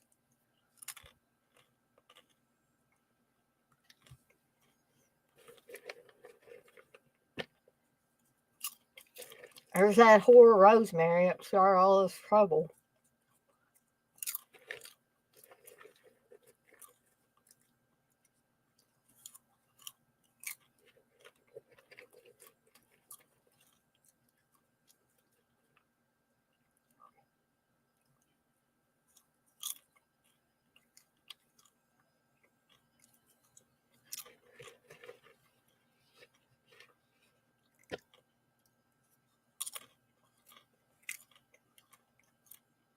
And another thing is, it's not like this movie went on for 45 minutes to an hour and didn't have any kills in it. We had some kills before the 30-minute mark, I believe, and or maybe around the 30-minute mark. So it's not like there hasn't been any action.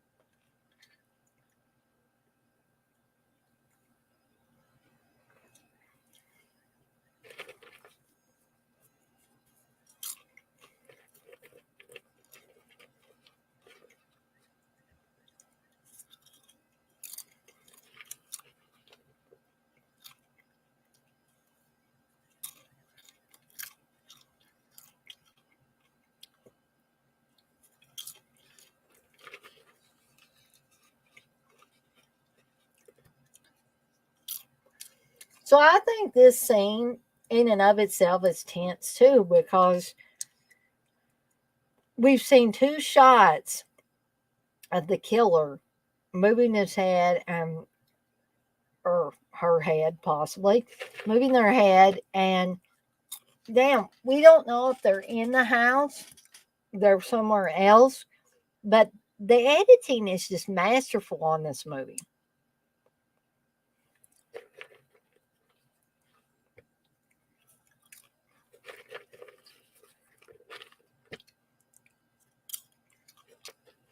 So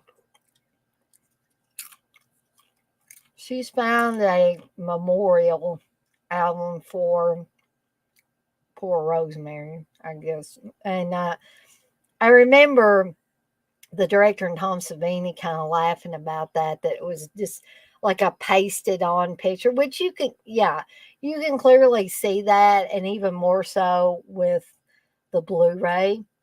But I mean, to me, that's small potatoes. That wouldn't be enough to make me dislike a movie. Now, I'm not saying people dislike it because of that. I'm just saying, that's just one of those little things that could happen, especially with a low budget movie.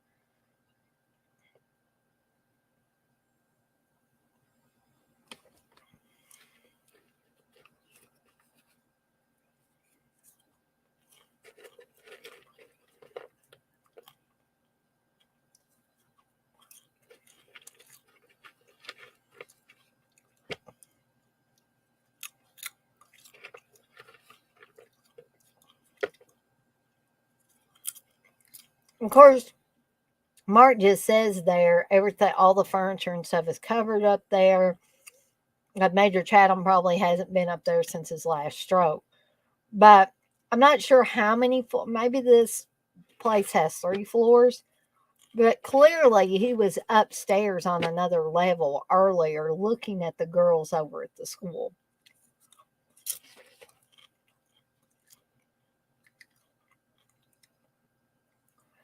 Darky say it's funny because I remember as a kid watching horror asking, why is the guy doing this? My mom would say, because he's crazy every time that was the answer. Yeah, that's the short, easy answer, isn't it, Dirk? Yeah, I will agree with you there, TJ. You said the suspenseful reading of the book scene. LOL. Yeah, I don't know. I do admit that Pam probably looked at that book a little bit longer than she needed to.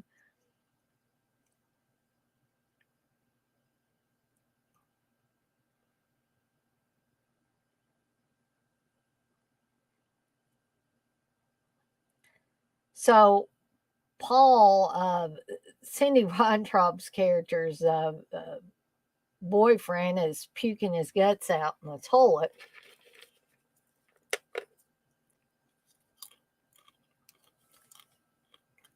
Yeah, I could see that, Darky. Say, yes, Dan, we got 4 kills before the 30-minute mark. To be fair, though, I think they blew their load too early. Now, this guy here in the glasses, if he looks familiar to you guys, that is because he is one of the researchers, um, not very long in Prince of Darkness, but when they actually go to the church or whatever and are investigating, he is one of those researchers.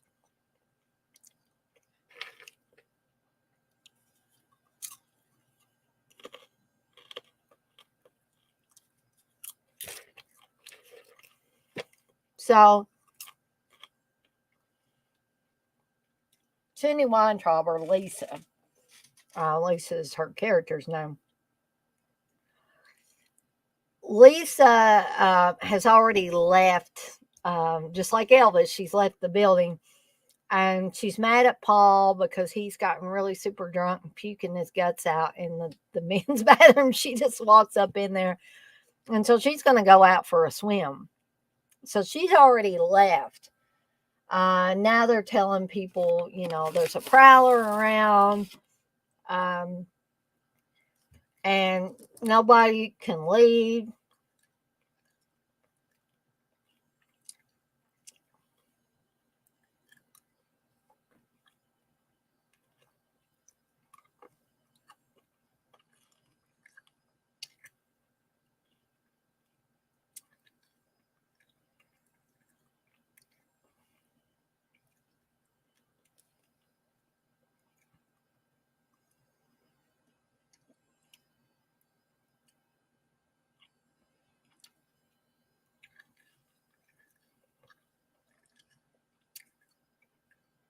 Yeah, so this guy's kind of nerdy. Hey, baby, let's struggle. Come on. You know, Forget about our friends. They'll be all right. So Paul's obviously still drunk. He's wanting to go out to the pool with Lisa. They're not going to let him leave because now they're on high alert.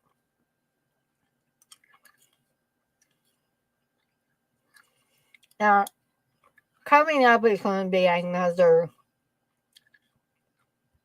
I actually think all the kills in this movie are pretty cool. Oh, dark, yes. It would be. So this would be a great double feature with Death Dream.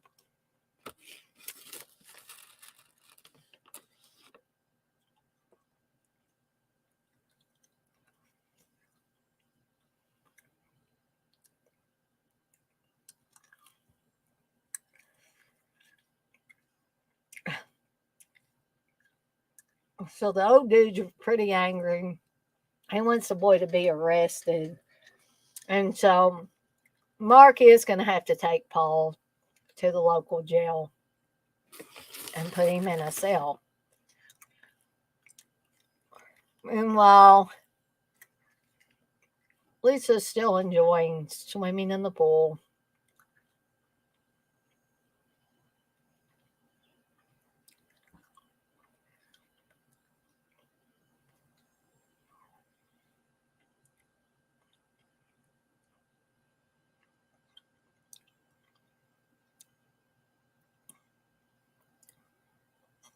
Uh-oh. Damn.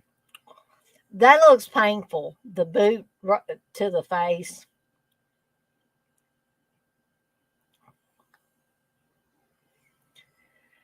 And so she's pretty dazed at this point.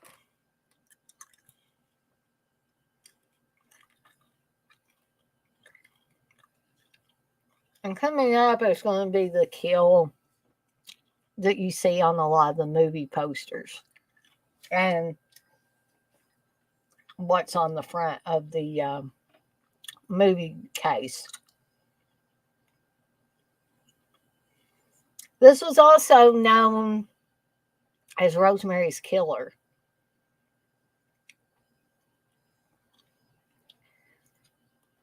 Even though I know how this was done, I think this is a really great kill as well.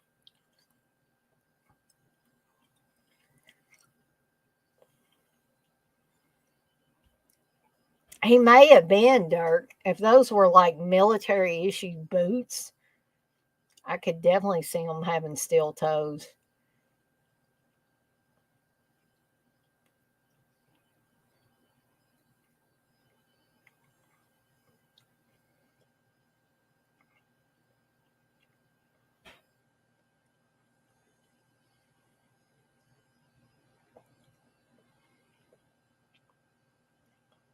So now they have to tell Miss Allison that Lisa left. And it was before the announcement. So Miss Allison is going to go outside to look for Lisa. And by this time, the audience is probably wanting to scream, why do people keep leaving? Why are people going out here?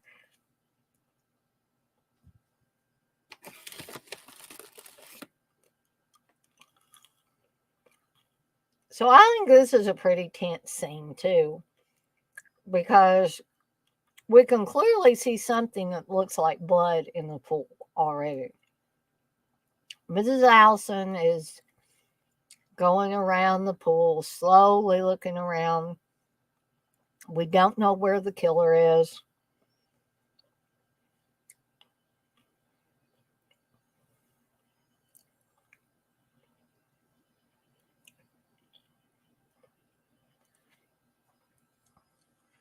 Sabini is the man, Dirk. So her boyfriend wants her to go down the basement with them so they can get it on, basically. Because she says, I'm not going outside until they catch the Prowler.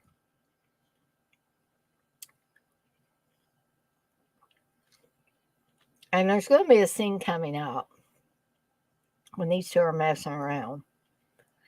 And you're not going to see them naked. So people are saying, oh, Lord, I don't want to see these two people naked. You won't.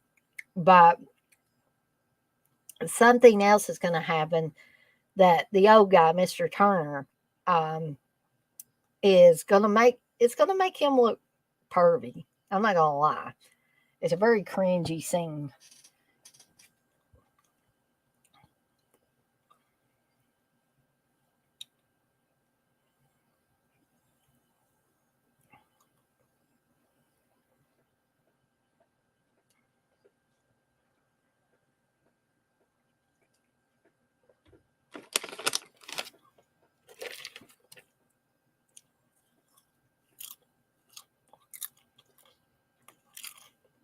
So you could cut the tension with a knife in some of these scenes. I mean, I ain't kidding.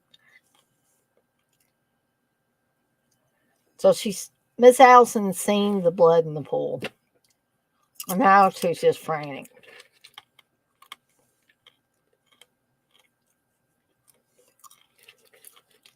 Oh no. I also know how this one was done, but it's great as well.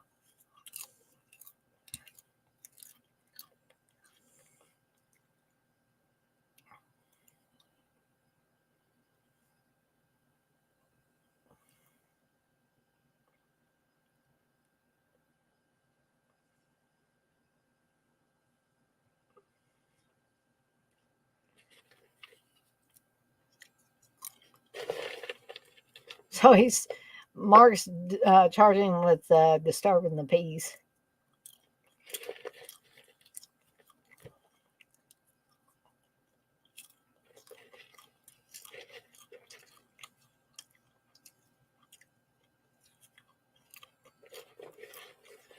So after Pam tells Paul to shut up, he, oddly enough, gets quiet. Meanwhile, back in the basement,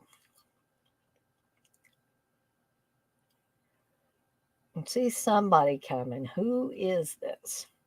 This is the killer.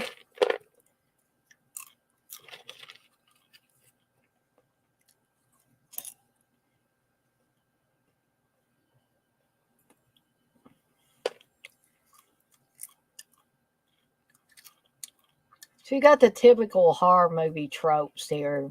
Hearing footsteps, things are creaking. Somebody says, I hear something. Boyfriend says it's probably the wind.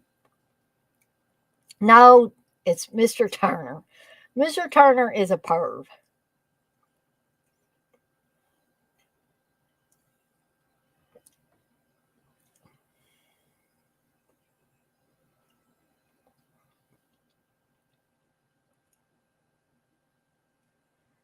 So why don't we check out the dorm again? Like, how many? I would have to agree with the people that say, them repeatedly going back to the same areas over and over again is a little ridiculous. But they were probably trying to pad out the movie just a bit. So Kingsley's upset. He said they haven't had any trouble out of that college in 30 years. Now they have to start that damn thing over again. So he's saying there's a bunch of kids over there at the cemetery. He said, I know what they're doing in there. And then Mark says, well, what were they doing, Kingsley? He said, hell, it was dark. I couldn't see anything. And he says, well, if you couldn't see anything, why don't you just go home?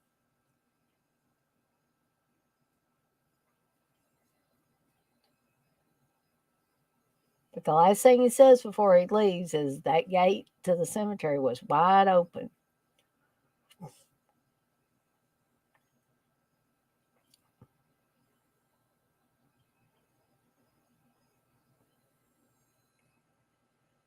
So again, there's a little suspicion, even after 30 or so years, on Pat Kingsley once again, because they're wondering, like, what was he doing wandering around the cemetery? And, people are getting killed again, I mean, they don't necessarily know there's people getting killed, but yeah, we do.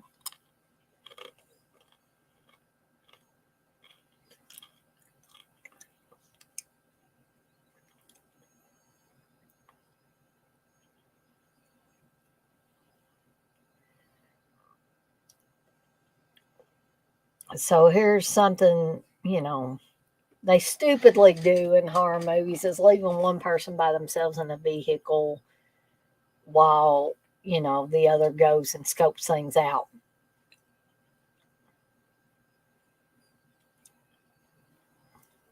I mean, this has been done a ton of times. Not always in a cemetery, but, where one person's left alone, pretty much defenseless. I don't think Pam has any weapons or anything. And Mark, with his weapons, he's got a gun and stuff. he gets to go out and wander around by himself, leaving her alone and defenseless.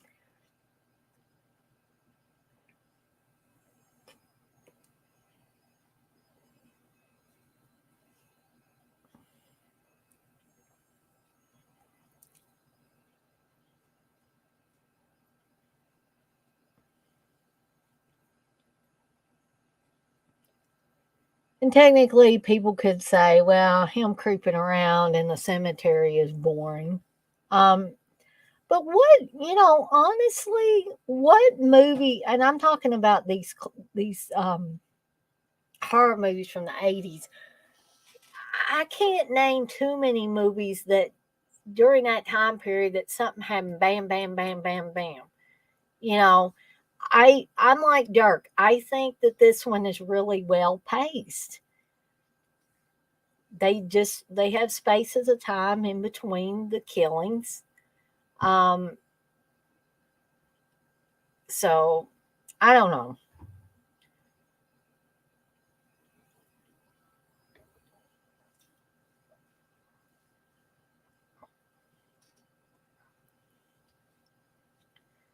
We're about an hour in, and this is only about an hour and 28-minute film.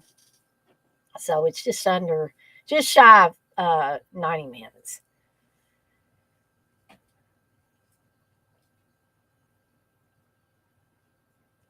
But that is, I will admit, the cheapest looking headstone I've ever seen.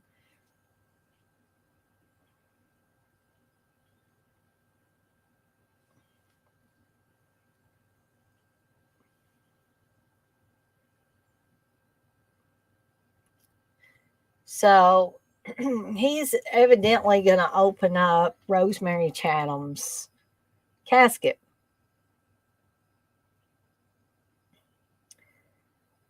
And we're going to find out, is Rosemary in there? Somebody else in there? Yeah, Dirk, you say, yeah, I've heard a lot of folks say this ain't rewatchable, but I call bullshit. Yeah, I would call bullshit on that as well. Again, not trying to piss anybody off. I'm just, that's my feelings on it.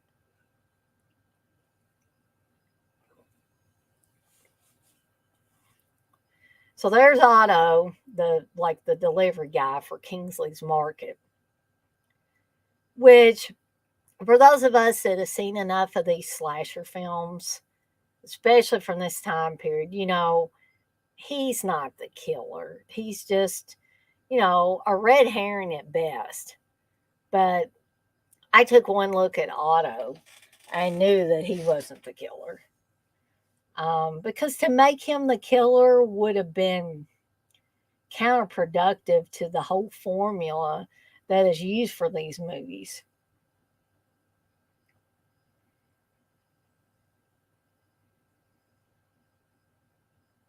Because we know from watching a lot of these movies that it's usually the least likely person that turns out to be the killer. And that's all I'm going to say about it in this case till we get to that point.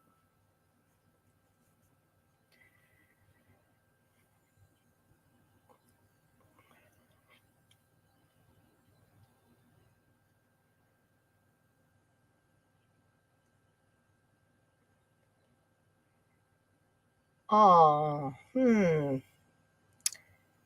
that's Lisa in there. So somebody has replaced Rosemary, who surely is a skeleton by now, with Lisa's dead body.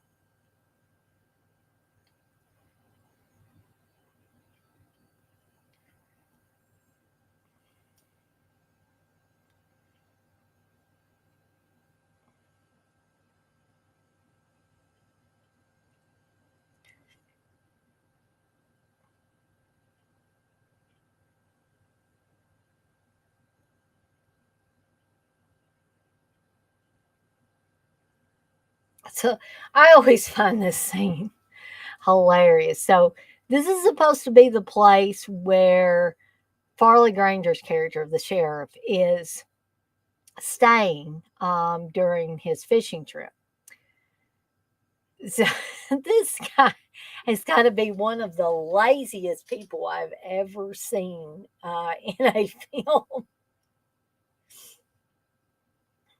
So he's, I don't know, he's playing solitaire or something. He's got his snacks and his, I think that might be Rolling Rock beer there. And so Margaret's saying, look, babe, this is an emergency. I need to get in touch with him right away, talking about the sheriff, of course. So the guy finally says, most everybody's asleep now. You know, he's doing everything he possibly can to prevent getting up and going and looking for the sheriff. And he finally says, why don't I just run out and get him? And then he drops the phone on the table. Then here's how ultimately lazy this guy is. He makes a sound like he's left his area to go look for the sheriff. And he's just sitting there chewing tobacco, just kind of still playing cards. Yeah, Dirk, the tombstone does look like paper mache. So he's waiting just long enough where he thinks, oh, this guy will surely believe that I actually went to cabin number 7 and checked to see if the sheriff was there. Yeah, beach nut.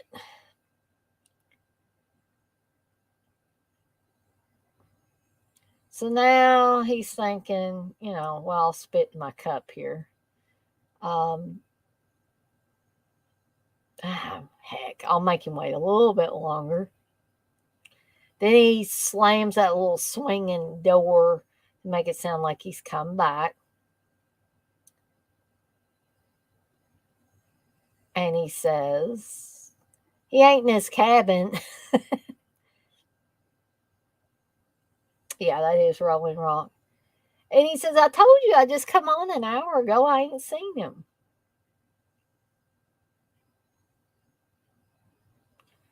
So he says a bunch of them were going crappie fishing. And then he says, well, could you take a message? He's like, yeah, I can take a message. Wait till I get a pencil. This guy is just so lazy. Oh, there's a pencil. Yeah, let me write on the paper bag that all my snacks are in here. Or my Rolling Rock was in, whatever.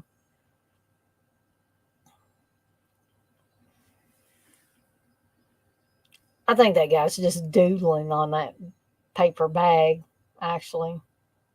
I don't think he would, even if he did see the sheriff, I don't think he would tell him anything. He'd probably be asleep if the sheriff came by. So Mark says he's gonna, he's kind of giving in. He's calling the state police.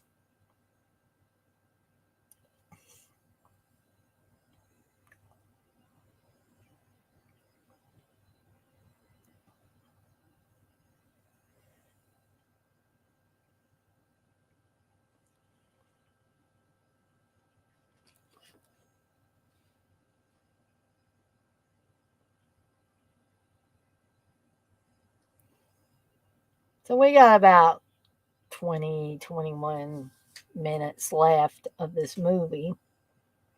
So again, not a very long movie by any means.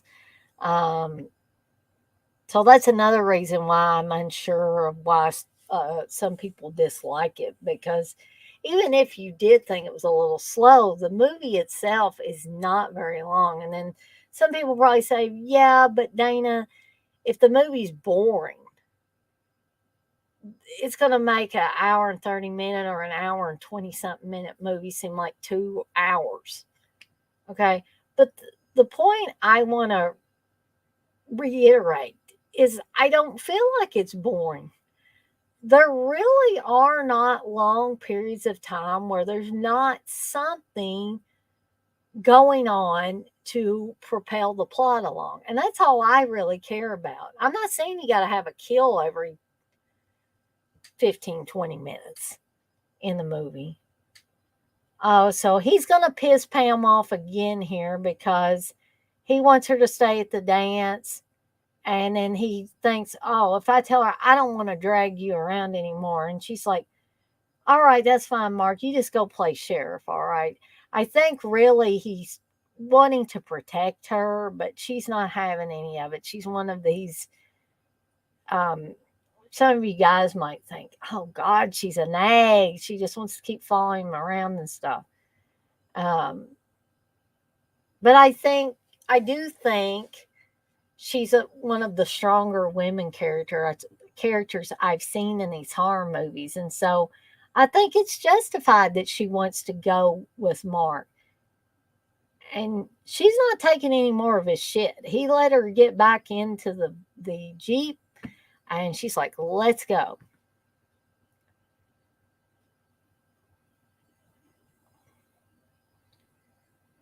She's like, "I would like to think I would be in this situation." It's like, "No way, buddy, you're not leaving me out of this." So, excuse me. Again, they go, I believe they went back to Major Chatham's house again.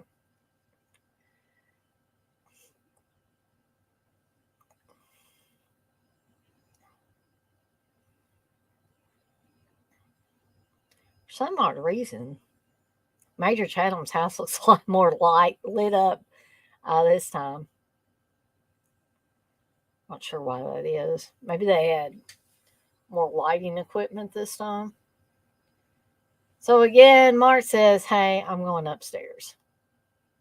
Perhaps he missed something last night.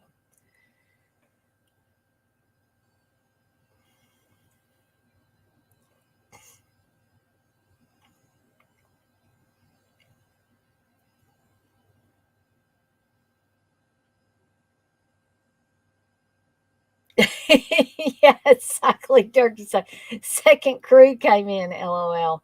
Yeah, the B crew came in.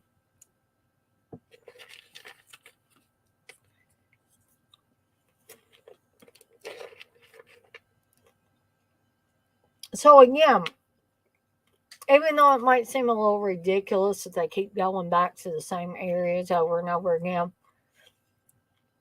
the tension is still there because of the editing. They keep showing Mark, he's in the dark, kind of creeping around the flashlight. Then it switches to the killer, and you're like, where is that damn killer? Where in this house is he? Is he even in the house? Is he outside the house? It appears that he's inside, uh, a house, but he could be back at the dorm. Maybe he's not there, but the tension mounts because we're not sure where the hell he is.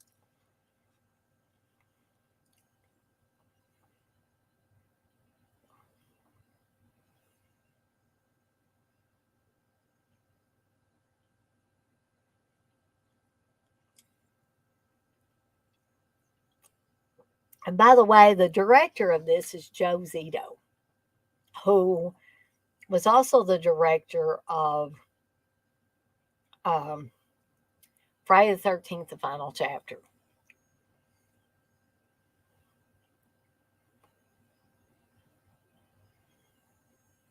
Another really great horror movie and part of the Friday the 13th franchise, being one of my favorite in the franchise.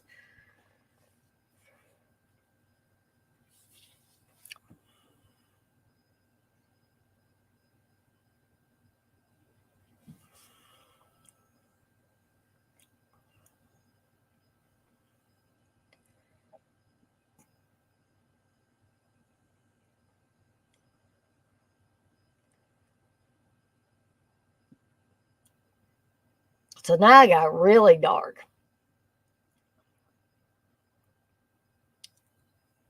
And seriously, like, Mark's got a damn flashlight and he let Pam downstairs with no flashlight.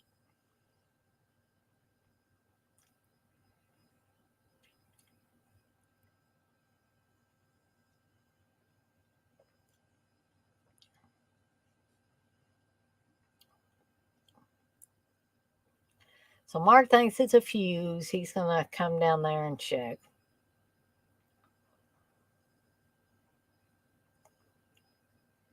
Uh-oh.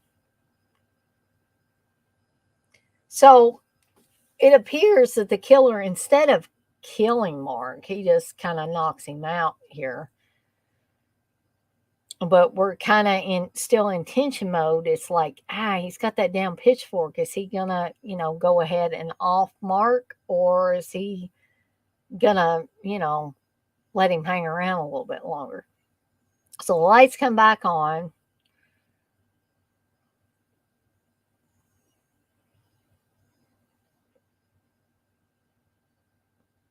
Now that rose wasn't there before, right? Because I think Pam left the book out, but there was no rose laying on. That's a fresh rose too. So, this is hanging out of the fireplace. It looks like a necklace. Little Pam's gonna, fiddle around with it. This is tense too, I think, because I got a pretty, even if this is your first watch, you probably got a pretty good idea what's going to happen here. But you don't know exactly when it's going to happen. Oh, damn. There's Rosemary.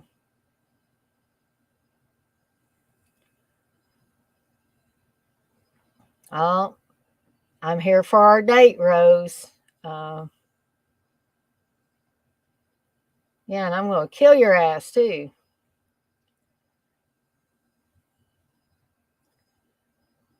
So she's screaming her head off for Mark, who's still knocked out, I guess.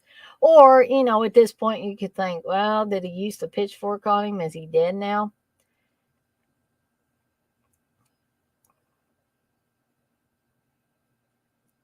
And I just think that's a very creepy outfit that the killer has on. Some people might say, well, it's kind of bland, it's kind of basic. But I think it works for this movie.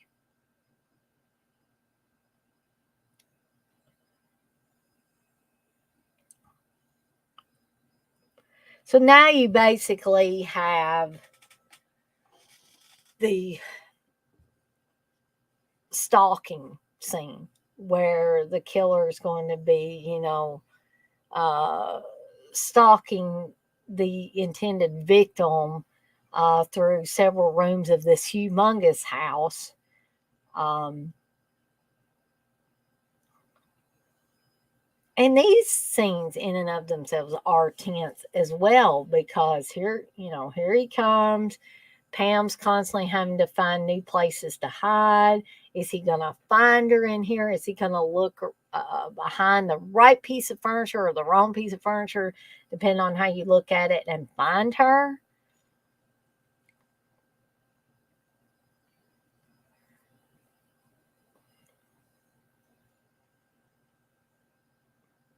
No, he didn't that time. He's not going to waste his time. He turns around and goes out.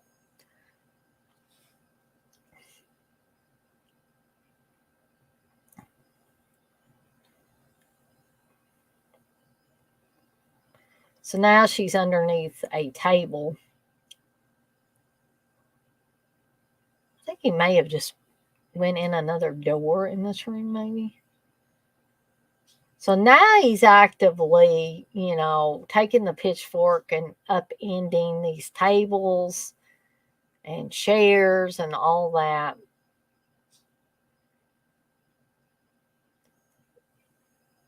And this, again, especially if this is your first watch and you're not sure,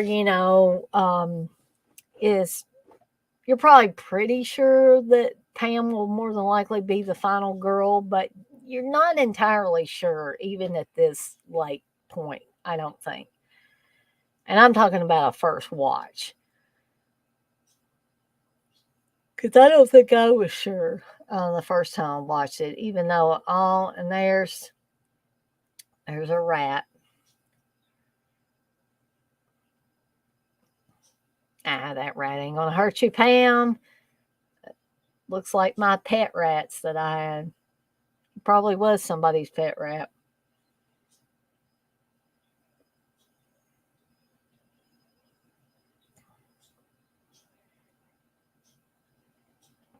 And some people might say, well, it's copying from Friday the 13th. Or, no, actually, I guess Friday the 13th part 2 would be copying from this movie, right?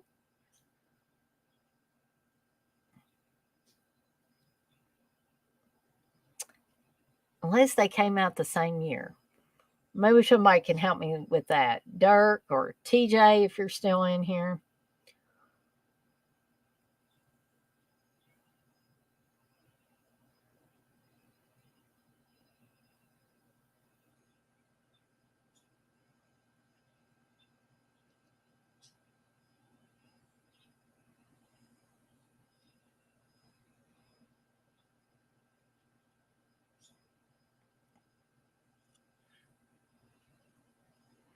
I will say one thing for Pam. She's, resourceful.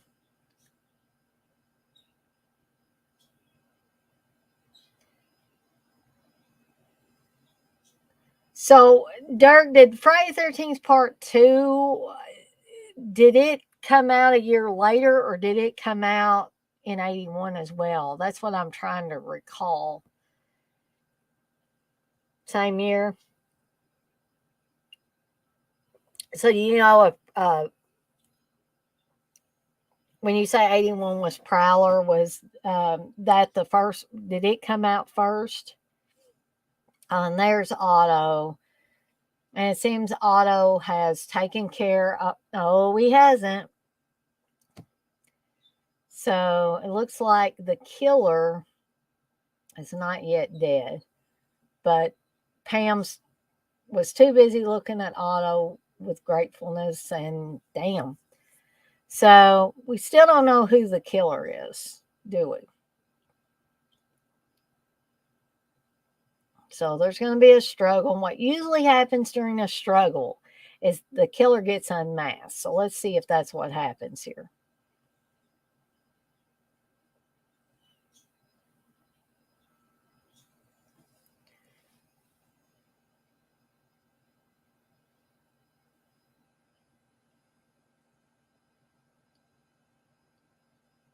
So he evidently is too hot in there and he's going to pull his own mask off. And damn, it's Farley Granger.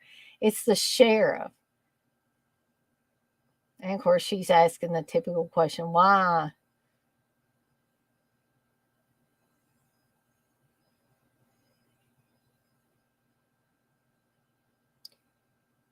So she's pretty much got that gun pointed under his chin. Damn, there's a very explosive head effect, which I think is great too. So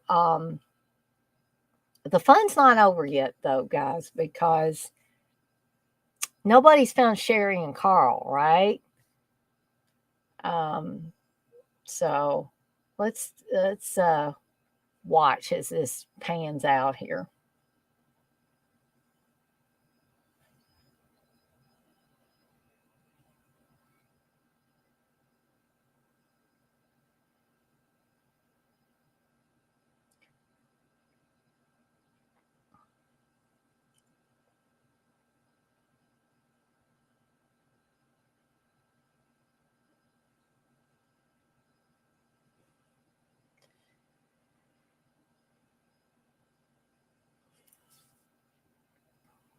Yeah, it looks like I'm going to get done in plenty of time for everybody to be able to head on over to the Dead Pit watch along for Hell of the Living Dead.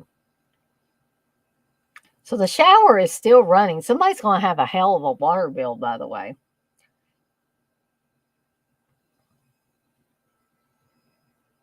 Okay. So Friday the 13th Part 2 was first, Dirk. So Prowler may have tried to cash in on that. I'm not going to say for sure, but it's possible. So she's kind of curious why the shower's still running. Why is it still running?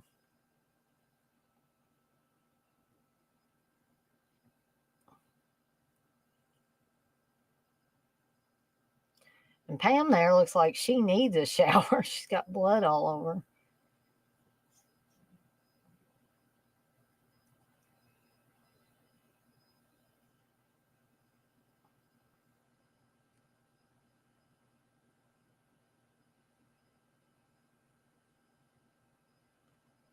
And this is sort of like a Carrie scare here, I think, or, similar in that vein.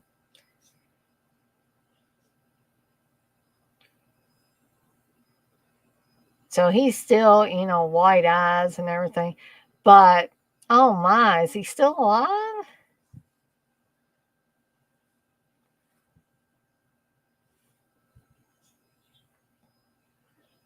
So Mark hears Pam screaming.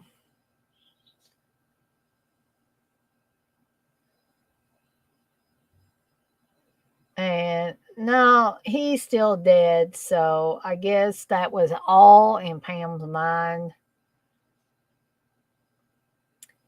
And some people might not like how that ended either. Um, I'm big on saying, well, that was a non-ending with not with this one, but I've said that about other movies. Some people might feel like um that was a non-ending or it didn't tie up loose ends or anything. But did y'all see Neil Barbera's name there? That was one of the co-writers on this. Neil Barbera was not the main team of Hanna-Barbera, but the son of one of those people. Um, so um, if you noticed, especially at the beginning, things that might sound like they came from that era of cartoons. For instance, the guy with Rosemary says, "Hey, keep your mitts off my girl." Um, so I know that Joe Zito and Tom Savini brought that up during the commentary. Um, Dirk, you dig it? I do too. I like the whole film. To be honest, I pick at those little things like I think we all do, but I don't find the movie to. I don't find it to be boring. Like you, Dirk, I find it very well paced. I think the effects are awesome. I could pretty much see what you're saying about they might have blew their load with having 4 kills before the 30-minute mark. But here's my thinking on that. Usually, I'm not saying that I don't count the kills that happen before the opening credits. I'm just saying that to me, the kills that happen before the opening credits are kind of like filler, okay, to me. So until after the opening credits, I guess I don't really start counting the kills, if that makes any sense. Um, and you guys might think, what in the world is she talking about? So I'm trying to remember who this band was. Um, I guess I'm gonna have to look that up because it says Disco Blood, View Through a Tear, Hard Way, Courtesy of Trust Me Music, but it doesn't actually um, say anything about the band. It takes as you say, it's definitely better than a lot of others out there from back then. Yeah, it's definitely one of my favorites from that time period, definitely.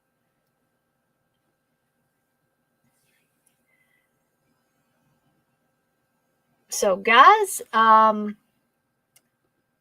we have officially reached the end of the Prowler, and I promised that I would not keep you guys in here any longer than I needed to, or rather, because I know some of you are going to want to go on over to the Hell of the Living Dead watch along, and I always say I hate to crisscross with Dead Pit on anything.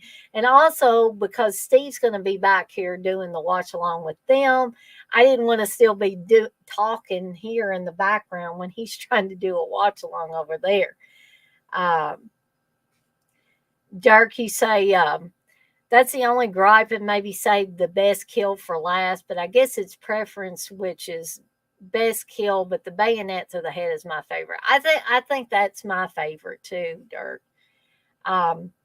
So as promised, I'm not going to do a lot of blabbing like I normally do after these watch alongs. Maybe we can do a little more talking tomorrow night when Bachelor Party is over. Because I don't think Dead Pit, maybe they're doing something, but I don't think they're doing a watch along tomorrow night.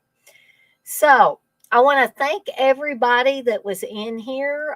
We had quite a few people on and off throughout the night. I appreciate everybody commenting on different parts of the movie, especially Dirk, because he was really, I liked being able to go back and forth with Dirk on this.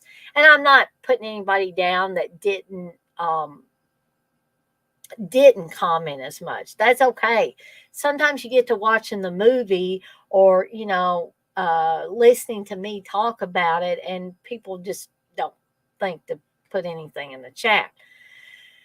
But I want to thank all of you guys for joining me for the Prowler watch along tonight. I hope everybody rejoins me for Bachelor Party tomorrow night at Texas. I know you're still in here. Dirk, you're still in here. For those of you planning to join me for the watch along tomorrow night, would you prefer it be at 6 p.m. Eastern Time or 7 p.m. Eastern Time? Which will work better for you guys? And I'll just go with majority rules there. And then once I get that answer, I'll probably go ahead and get off of here. Because it is now 9:36. I want to give everybody enough time to be able to hop on over to Dead Pit's watch along if they want to. So just the next minute or so, if you guys can let me know what your preference is for time. I haven't got the promotion out there yet. Texas, you say 7 is good for you. Dirk, what do you say? If 7's good for you too, we'll call it good at 7. I just don't want to make it too early or too late for people. 7's good for you too, Dirk. All right. Well, since you guys have been the most active, then I will go with 7.